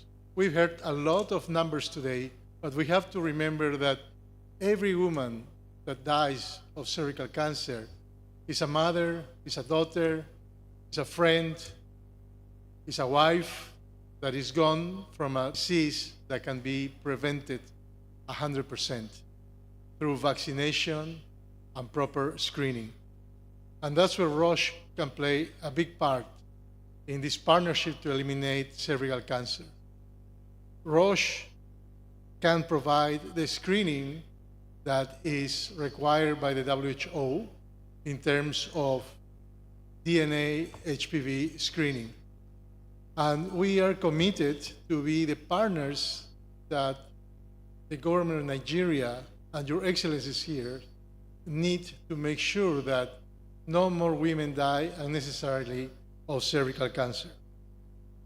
I want to commend the Federal Ministry of Health and Social Welfare, the National Task Force on Cervical Cancer Elimination, and Her Excellency, the First Lady, for their vision and leadership.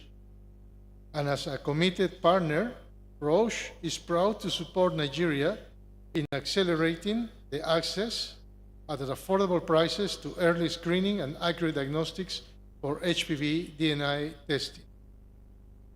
We endorse this initiative and congratulate PECCIN, and from now on, I'm going to wear this hat as a show of my commitment for this great initiative. Thank you very much. Thank you very much, and the show looks good on you. Please appreciate it. Let's appreciate it. Our next speaker will be Ms. Ryokazi Njekula, Director, External Affairs, MSD from South Africa. Please a round of applause for Ms. Njekula. And she took the short route, so please let's appreciate her.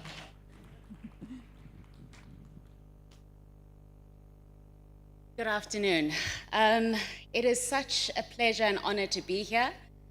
Because I only have 1 minute, I'm going to stand on the protocol of those who came behind me.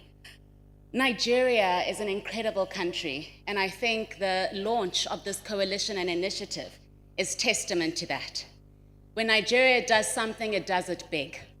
And I just want to refer to the numbers that were shared at the beginning. 13 million girls in 2 years.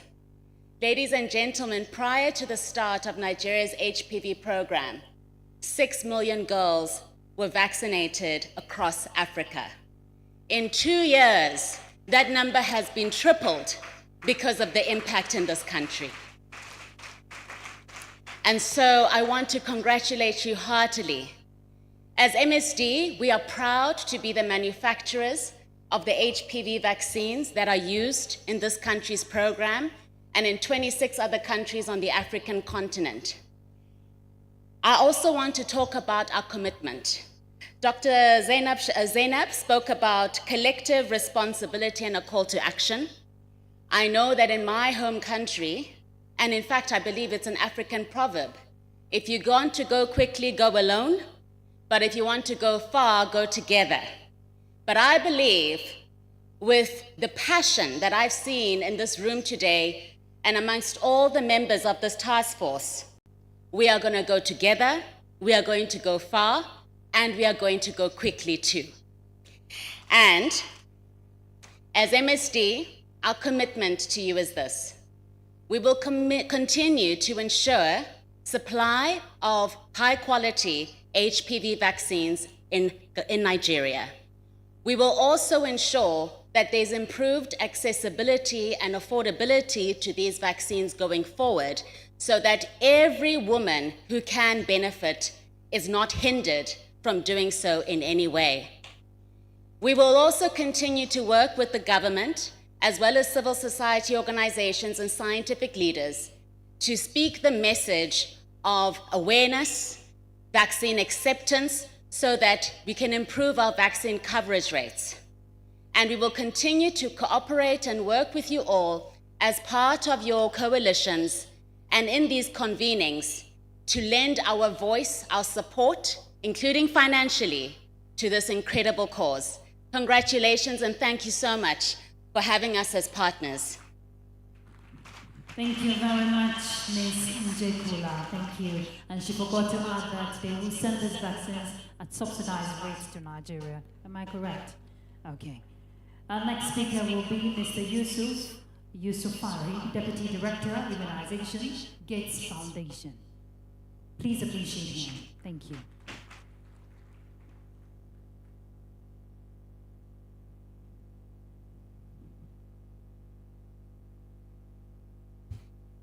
Your Excellency, the First Lady, Your Excellency, the wife of the Vice President, Your Excellencies, governors here present, ministers, permit me to stand on existing protocol. I bring you warm greetings from the Gates Foundation and congratulate the government of Nigeria for the launch of this partnership and the establishment of the task force. We at the Gates Foundation are fully aligned and supportive of this government initiative, and we are fully committed to support this to the end. As some of you know, we in the Gates Foundation believe that all lives have equal value, and we work to provide people with opportunity to live healthy and productive life. As part of that philosophy, we are fully committed to work with the government of Nigeria on this project. Cervical cancer is treatable, it can be prevented, and we are fully committed with that. We've worked with the MPHCDA and the Federal Ministry of Health to ensure that more than 13 million girls have been vaccinated. But these 13 million girls that we vaccinated was only 80% of our target. We've still not reached 30% of those girls, 20% of those girls. And therefore, this is a call for us to do much more. Since I have only 1 minute, I will end by saying the Gates Foundation in Nigeria is fully committed. We've been working with the federal government of Nigeria through the Office of the Vice President in the Human Capital Development, with the Human Capital Development Secretariat, but also with the Federal Ministry of Health and other agencies of government. We are fully committed to Nigeria. Even with the dwindling donor support globally, the Gates Foundation is fully committed to Nigeria. Thank you.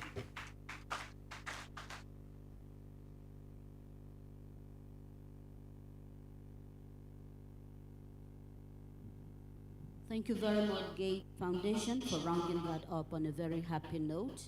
Yes, indeed, Global Fund is shrinking, but thank you for your continuous commitment as we move on. Perhaps today has given someone a sleepless night for several nights. And I can see that since he got in here, he's been tinkling and punching at his device as to address the gathering. And so, Your Excellency, Mother of the Nation, very distinguished ladies and gentlemen, please welcome with me the Honorable Minister of State for Health, Dr. Isiaq Salako.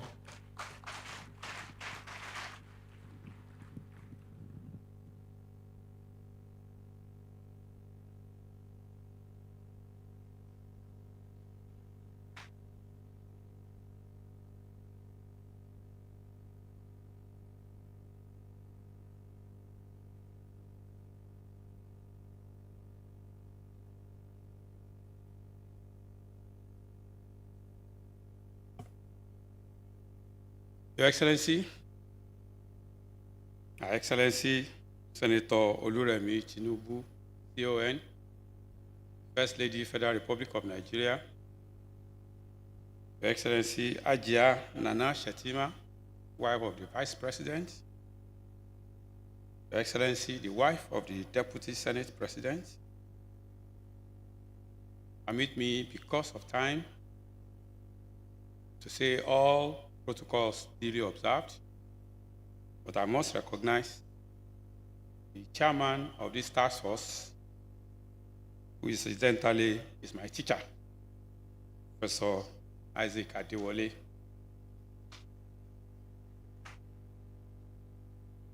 I think we've had a very incredible event today,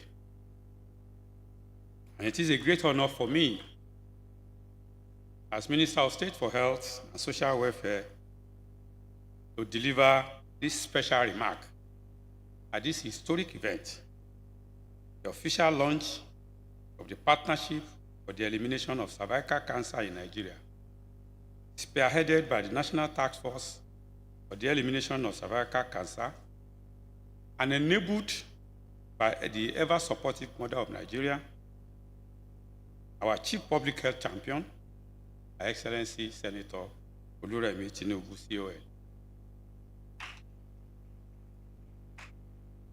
With heart full of gratitude, let me, on behalf of all of us in the Federal Ministry of Health and Social Welfare, and indeed in the entire health sector in Nigeria, appreciate you, Your Excellency, for your passionate and consistent support for the upliftment of the health and well-being of Nigerians. Your Excellency, your unwavering commitment to improving population health outcomes, particularly your willingness to lead this partnership, is an inspiration to us all. You have amplified the voice of our women and children, and you are catalyzing change that will benefit generations to come. Your leadership role and commitment towards the prevention and control of cancer, especially breast and cervical cancer, has been most exemplary and inspirational. May I recall that in 2023, you led the introduction of HPV vaccine to protect our young girls against cervical cancer. That momentum that you created, Your Excellency, today, 14 million girls have been immunized.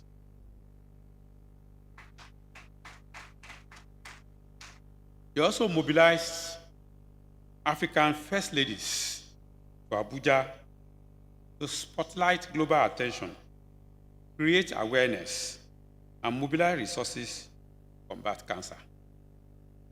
Your generous donation of 1 billion naira through the Renew Hope initiative provided the lifeline that has energized the National Task Force for the elimination of cervical cancer and put it on a trajectory to deliver on its mandate.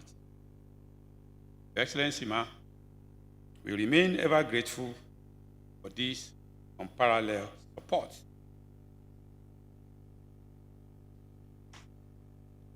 Despite being preventable and treatable, cancer of the uterine cervix is the second commonest cancer and the second leading cause of cancer mortality among Nigerian women, essentially because of ignorance, late presentation for care, and suboptimal treatment infrastructure. Our guiding here today is to change this narrative of cervical cancer in Nigeria that still claims the lives of too many of our women. The grim reality, alongside the urgency to protect the health and dignity of over 60 million girls and women aged 15 years and above who are at risk, necessitated the inauguration of the National Task Force for the Elimination of Cervical Cancer in June 2024 by the Office of the Minister of State for Health and Social Welfare, then under the supervision of now the Minister of Education, Dr. Tunji Alausa. The task force is an interventional committee and was given the mandate to work with the Nigerian Institute for Cancer Research and Treatment to coordinate efforts to eliminate cervical cancer in line with the National Strategic Plan 2023 to 2027. This assignment is crucial in operationalizing Nigeria's response in alignment with the World Health Organization's 90-70-90 target for cervical cancer elimination by the year 2030. The task force, under the able leadership of Professor Adewale, has so far remained focused and is working diligently towards the actualization of its mandate.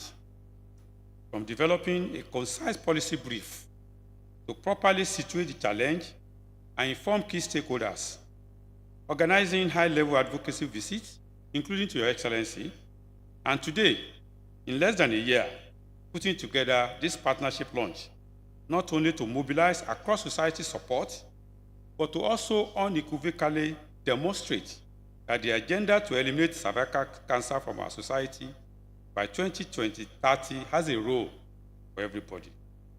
Let me therefore use this opportunity to appreciate the task force for their invaluable service to the nation. I urge you not to rest on your oars until the scourge of cervical cancer is eliminated from our society. Your Excellency, distinguished ladies and gentlemen, the federal government of Nigeria recognizes the increasing burden of cancer, including that of the cervix, in our society. Consequently, President Bola Ahmed Tinubu, GCFR, has given us in the ministry a clear directive to adopt a multi-pronged approach of emphasizing cancer prevention, early detection, access to qualitative and affordable treatment by victims of cancer. We are therefore promoting primary and secondary prevention of cancer, including vaccination for cancer-preventable cancers like cervical and liver cancer, screening services for early detection, and expanding cancer treatment infrastructure in our country. Under the Renew Hope agenda, 6 cancer centers of excellence are being established, 1 per geopolitical zone, to provide comprehensive cancer prevention services, diagnosis, and treatment. 3 of these centers are now ready for commissioning, while the remaining 3 will be commissioned on or before February 2026. In addition to the 6 cancer centers of excellence, 7 other federal centers are offering comprehensive oncology services across the country. We intend to sustain this initiative throughout the lifespan of this administration, and in 2025, our plan is to upgrade additional 6 federal institutions to provide comprehensive oncology services as a center of excellence. Our vision is that before 2030, every part of this country will have been equipped to treat all forms of cancer. This is our unique strategy to deliver on the WHO global target of eliminating cervical cancer by 2030 and address challenges of other cancers in our country. In order to reduce financial hardship of cancer treatment, the federal government continues to appropriate resources to sustain the Cancer Health Fund, while also working towards a unique approach using the Basic Healthcare Provision Fund and other mechanisms to create a catastrophic health fund in order to support patients with cancers and other finance-intensive chronic diseases. We have also reconstituted and re-energized our Nuclear Medicine Technical Working Group to enhance our capacity as a country for cancer staging, treatment planning, response monitoring, and recurrence detection. Your Excellency, ladies and gentlemen, the elimination of cervical cancer from our country is possible. We have the commitment to this agenda at the highest level of political authority of our country. We have a dedicated, passionate, influential, strong, and caring voice as a champion. We have the tools, we have the expertise, and together we can mobilize the needed financial resources. I call on all our partners that are being inaugurated today as state governors. I must thank Governor Hope for coming in Sodima, for coming around to represent the governors. Thank you. I call on the private sector, our development partners, NGOs, CBOs, the press, and all Nigerians to join hands with the federal government, join hands with our chief public health champion, Senator Oluremi Tinubu, CON, so that Nigeria can deliver on the global agenda of 90, 70, 90 targets by 2030. Together, we will work hand in hand to ensure that the dream of cervical cancer-free Nigeria becomes a reality. Together, let us rise to this occasion, guided by service, driven by science, and by compassion, and united in purpose. Thank you, and God bless the Federal Republic of Nigeria.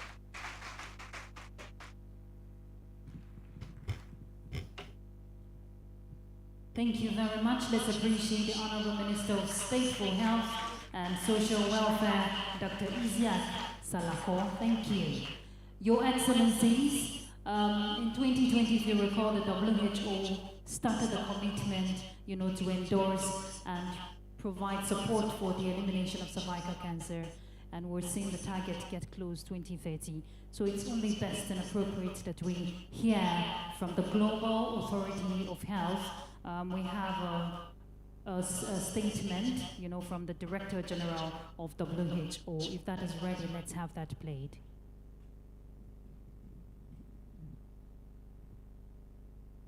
Senator Oluremi Tinubu, First Lady of Nigeria, Professor Isaac Adewole, Professor Sani Malami, Excellencies, distinguished guests, dear colleagues and friends.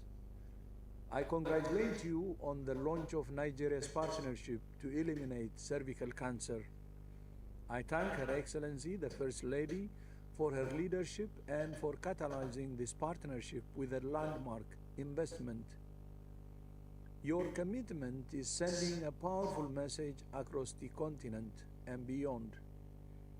In 2018, Nigeria was among the first countries to endorse WHO's call to action on cervical cancer elimination.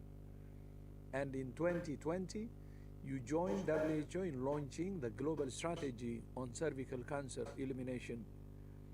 At the most recent World Health Assembly, Nigeria co-led the resolution to establish World Cervical Cancer Elimination Day on the 17th of November every year. Nigeria is translating its commitment into impact. Nearly 13 million girls have now received the HPV vaccine. The Double 8 initiative aims to reach 8 million girls and 8 million women every year, and screening services are expanding across states. Your example is one for others to follow. WHO is proud to work alongside you and many partners, including the National Task Force on Cervical Cancer Elimination, NICRAT, and the Federal Ministry of Health in driving this effort forward. Together, we can make elimination a reality for every girl, every woman, everywhere. I thank you.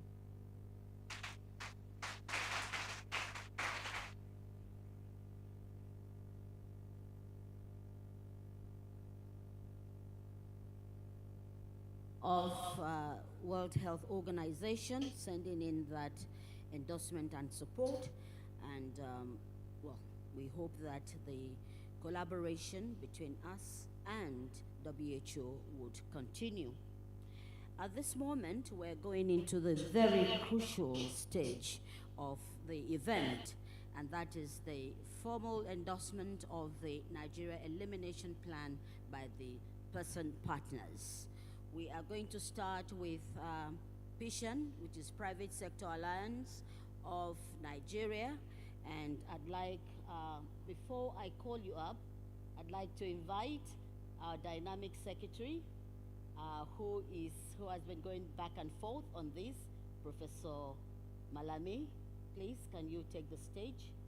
Thank you very much. I'd also like to invite our sister from South Africa, also a member of the task force, Dr. Rekia Saidu, whom we are celebrating. She actually went back to school with her daughters, and they both graduated same day in South Africa. Please, let's give her a round of applause. So we also quickly would like to also recognize that we have people who have been working around the clock, particularly with women's health. And I'd proudly like to single out Her Excellency. I call her my wife very proudly, Mrs. Saraki. You're welcome. We are moving on now. We will now call for the commitments and endorsement of our partners. We start from the Private Sector Alliance of Nigeria. Dr. Ann Ada Ogo is the one representing that community. Please, yes, walk up to where Dr. Professor Salah Malami and Dr. Rekia Saidu are standing to sign on. Let me just inform the gathering that our executive governors have signed up to the commitment of this initiative, and our dear governor of Imo State did that before he left us. So please, a round of applause for him. Quickly, I'd like now to call on UNITAD from Geneva.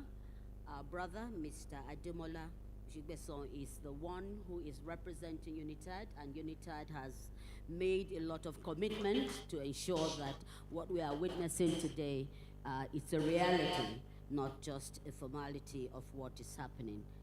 UNITAD, and after UNITAD, I'd like to prepare the country representative for Nigeria, Dr. Walter Kazadi, outgoing representative, who would sign on to this commitment.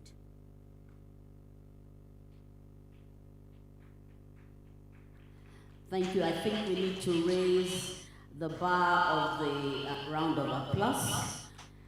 I'd also, thank you. I'd also like to call on behalf of the Federal Minister of Health, the Honorable Minister of Health, Dr. Isiaq Adekule Salafo, who would also make the endorsement.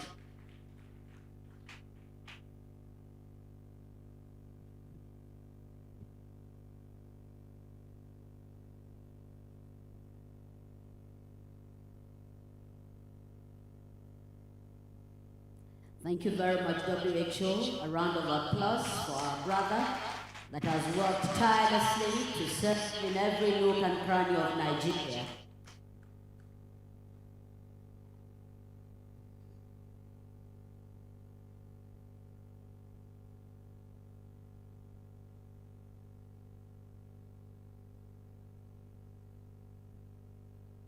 Okay, I was going to invite Dr.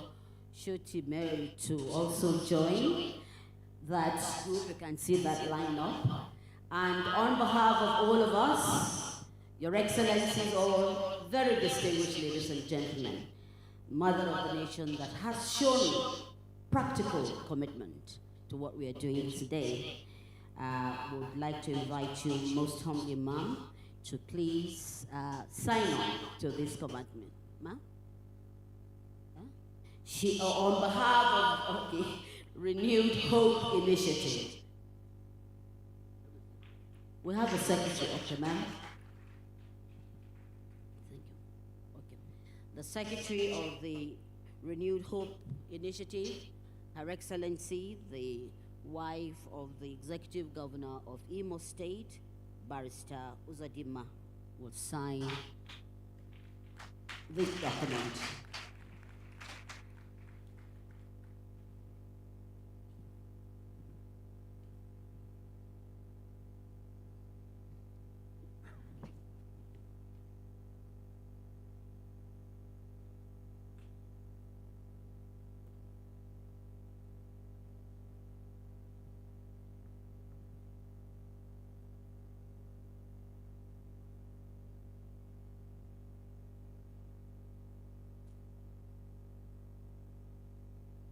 Thank you very much, Your Excellency. Well, signed, sealed, and will be delivered for every woman and every girl child in Nigeria. Shall we please all put our hands together for this commitment and practical demonstration? We move on now to the next item, and Ruth has it. Thank you very much, ma'am. Thank you, Your Excellencies, for your patience, your time, for this commitment, a historic moment. And we get to the point of vote of thanks, which will be done for us by member of PECCIN, Dr. Lolade Adeyemi. Please, a round of applause for her.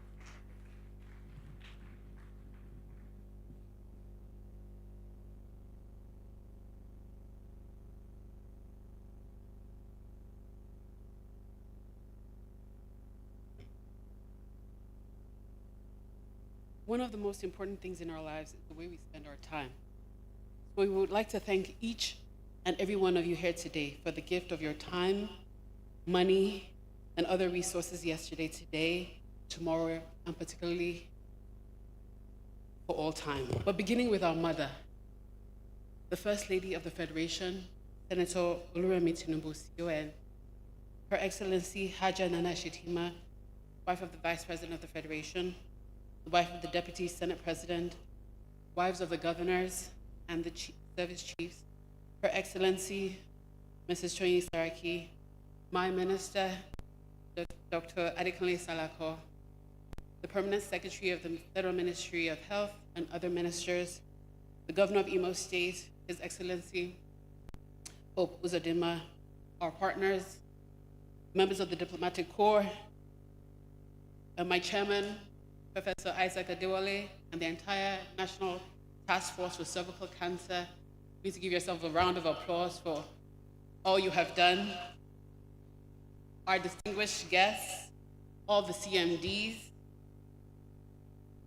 Auntie Moji, and the other MC, thank you for doing a wonderful job. For everybody that has been a part of this here today, thank you. But before I go, I'd like to say, in the shadows of the sterile, for everybody who's been impacted by cancer one way or the other, in the shadows of the sterile hall, where whispers beat, of machines, cancer crawls, a silent beast unseen, a thief in the night stealing dreams. It enters softly, uninvited, through blood and bone where it ignites. A blaze of fire, storm of pain, a battle fought, flesh in vain. Diagnosis lands like a heavy stone, crushing hope, chilling the bone. A word, sentence, cruel decree, a life rewritten in an instant, set free. Chemo drips like a steady rain. Each drop a reminder of the pain. In this war, there is no sleep. Families gather, tears in their eyes, holding hands, whispering goodbyes. But in the heart of the storm, a light, the fierce will live to fight. Survivors wear their scars with pride, a testament to the battle survived. In their eyes, a fire, a spark, a reminder that even in the dark, there is strength, there is grace in every wrinkle, in every face of those who dance with the beast and live to see another feast. But for some, the battle is lost. A soul set free, at what cost? Yet even in the face of death, your legacy lives on. Breath of hope, of love, memories shared, reminder that they were here, they cared. So we fight on with all our might. In the shadows, ignite a blaze of courage, storm of hope. Against the beast, we learn to cope. For in the end, we are more than this. We are alive, we are love, we are endless bliss. Thank you, ladies and gentlemen.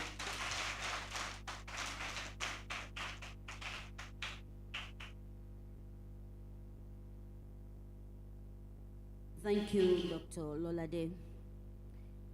When you have lost or you have seen at close quarters a sufferer of cervical cancer, you'll see why sometimes people get emotional about cancers. At this point, Your Excellencies all, very, very distinguished ladies and gentlemen, she has been rightly called Nigeria's champion of public health, always concerned and available when health issues and well-being of Nigerians are the issue. Welcome with me a true mother, a worthy mother, the First Lady of the Federal Republic of Nigeria. Thank you very much. Can we be seated, please?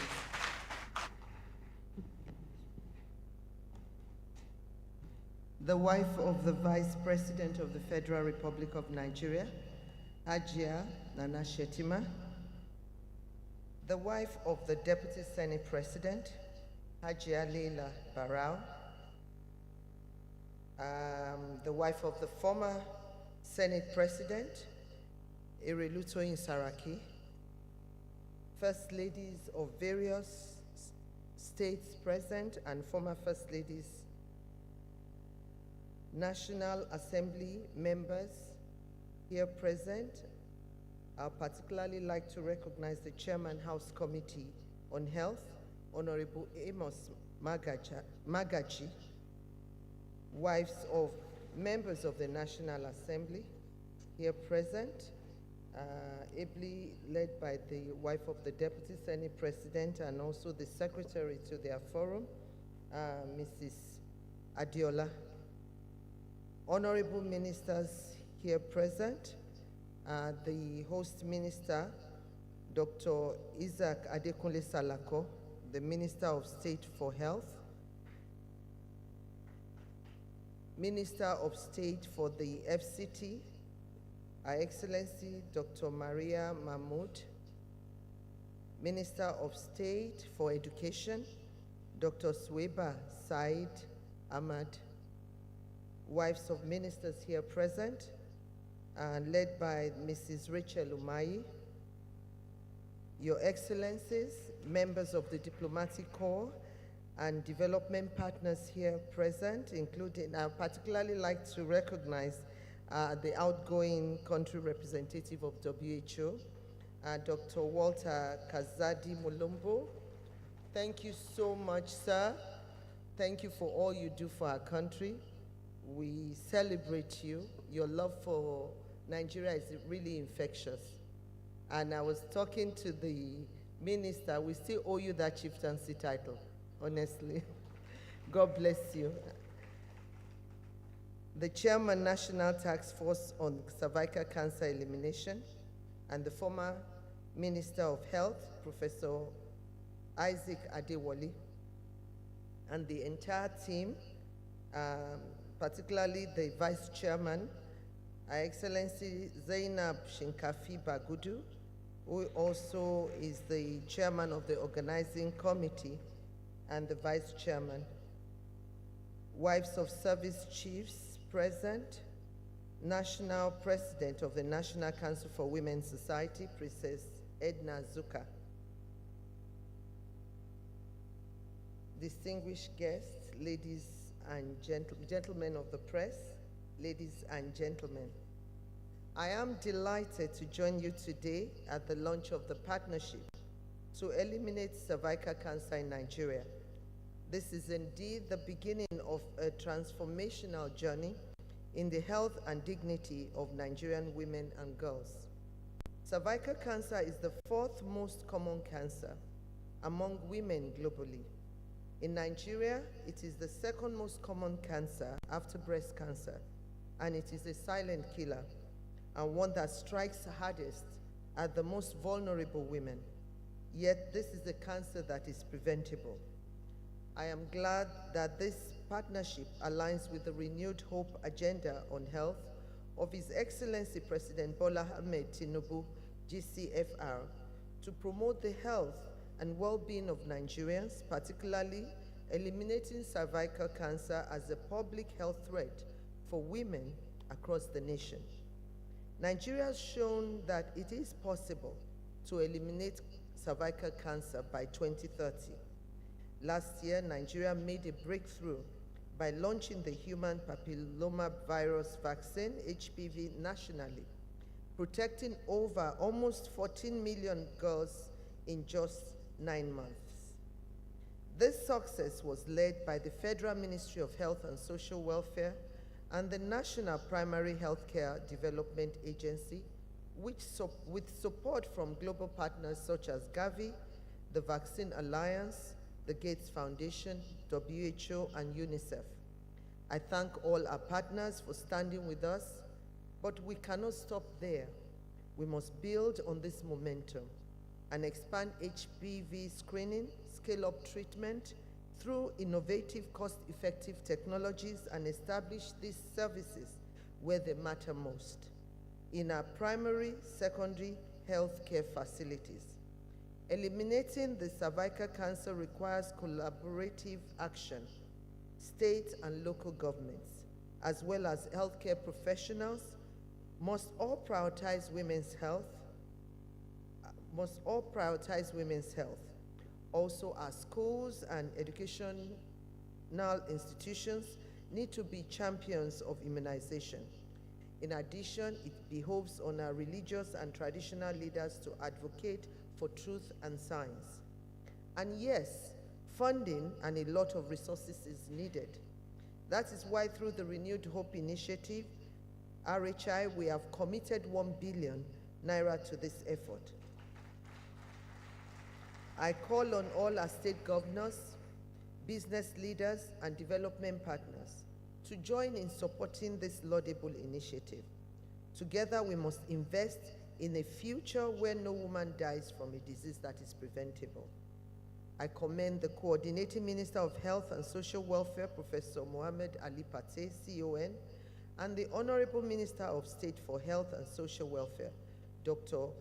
Isaac Adekunle Salako, for their commitment in driving the health sector reforms across the country. I think we'll clap for them. I also thank the chairman of the National Task Force for Cervical Cancer Elimination, Professor Isaac Adewole, and the entire committee for their instrumental effort in making this initiative possible. At this juncture, I call on all development partners, the private sectors, NGOs, and academic institutions to commit their resources, expertise, and innovation to this campaign. We count on you all to ensure that this collaboration succeeds. To our healthcare providers, you are the face for millions, face of hope for millions of Nigerian women. I appeal to you to continue to serve with professionalism and compassion. Our women and girls are counting on you. If we all join hands to make this partnership work, in the next 5 years alone, we can prevent at least 60,000 deaths from cervical cancer in Nigeria. Let us rise to this occasion and write a new chapter, one where every Nigerian girls and women can live free from cervical cancer. And for all the survivors here that have come up, we want to thank you for making that bold statement. We are with you in all that you go through. We'll try to support as much as we can. And to our doctor, I forgot your name. Well done and good job. Thank you all, and God bless the Federal Republic of Nigeria. Thank you very much, Your Excellency Ma. We would like to crave your indulgence for the unveiling of PECCIN Partnership logo. Thank you very much. Please, a round of applause for our global health champion. Let's have the Minister of State, the chairman of PECCIN, of the task force rather, and also the wife of the Vice President of the Federal Republic of Nigeria, Hajia Nana Shetima. Let's have the ministers who are present here.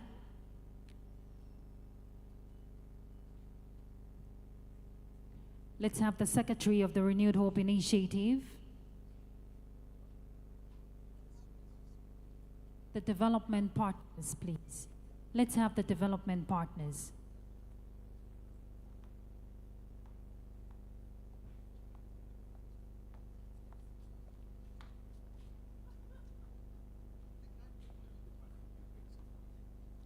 Partners of PECCIN also, please. You're being called upon to witness this.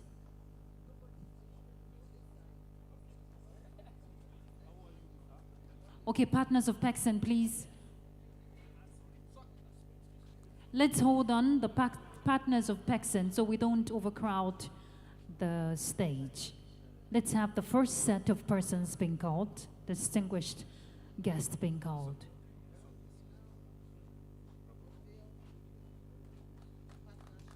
Congratulations, and there you have it, the partnership for the elimination. It's been unveiled.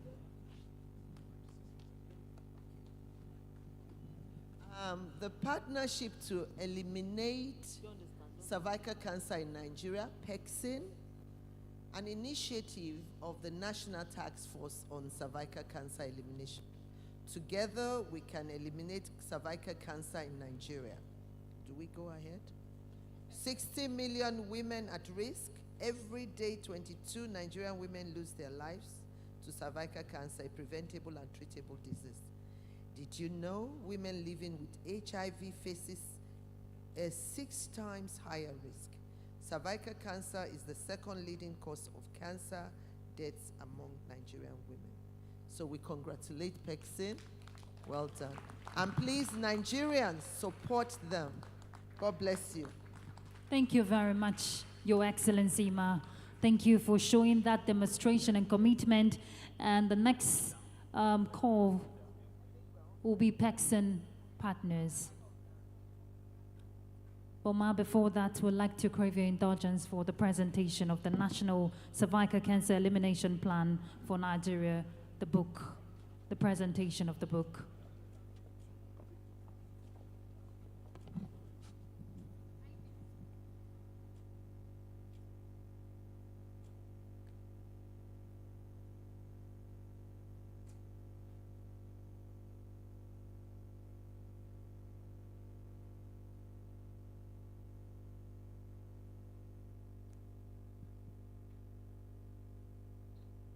Let's have just the members of the task force. All right. And the ministers, of course.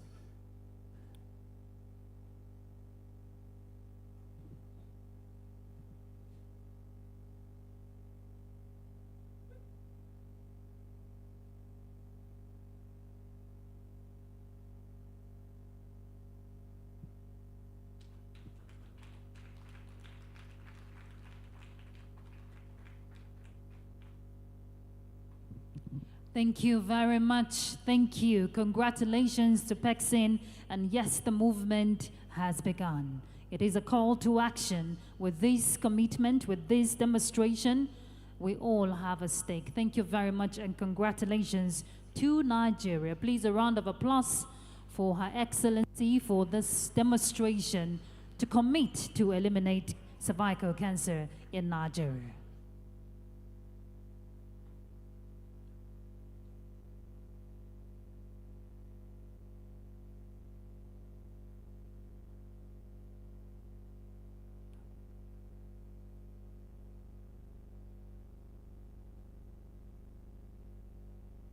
Let's have that memorable photograph, because today history has been marked.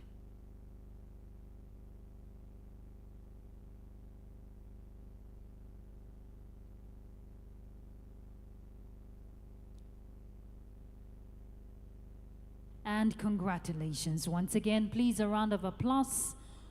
PECCIN is birth. Thank you very much.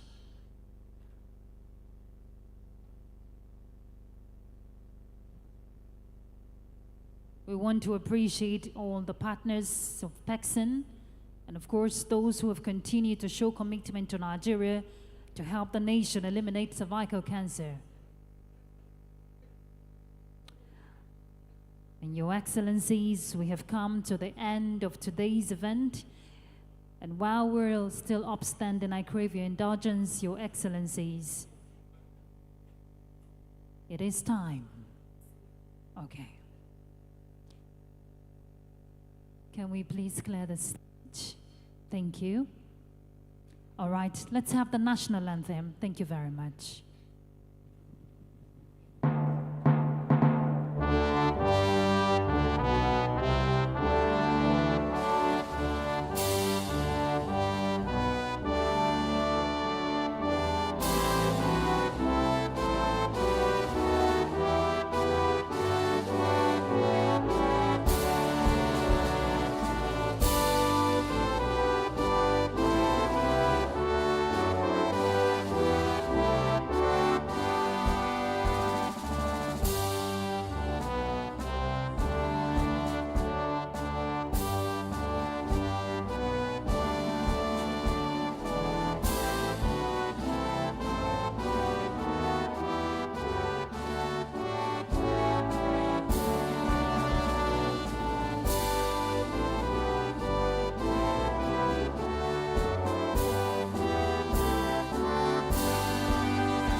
Thank you very much, Your Excellencies, and God bless the Federal Republic of Nigeria.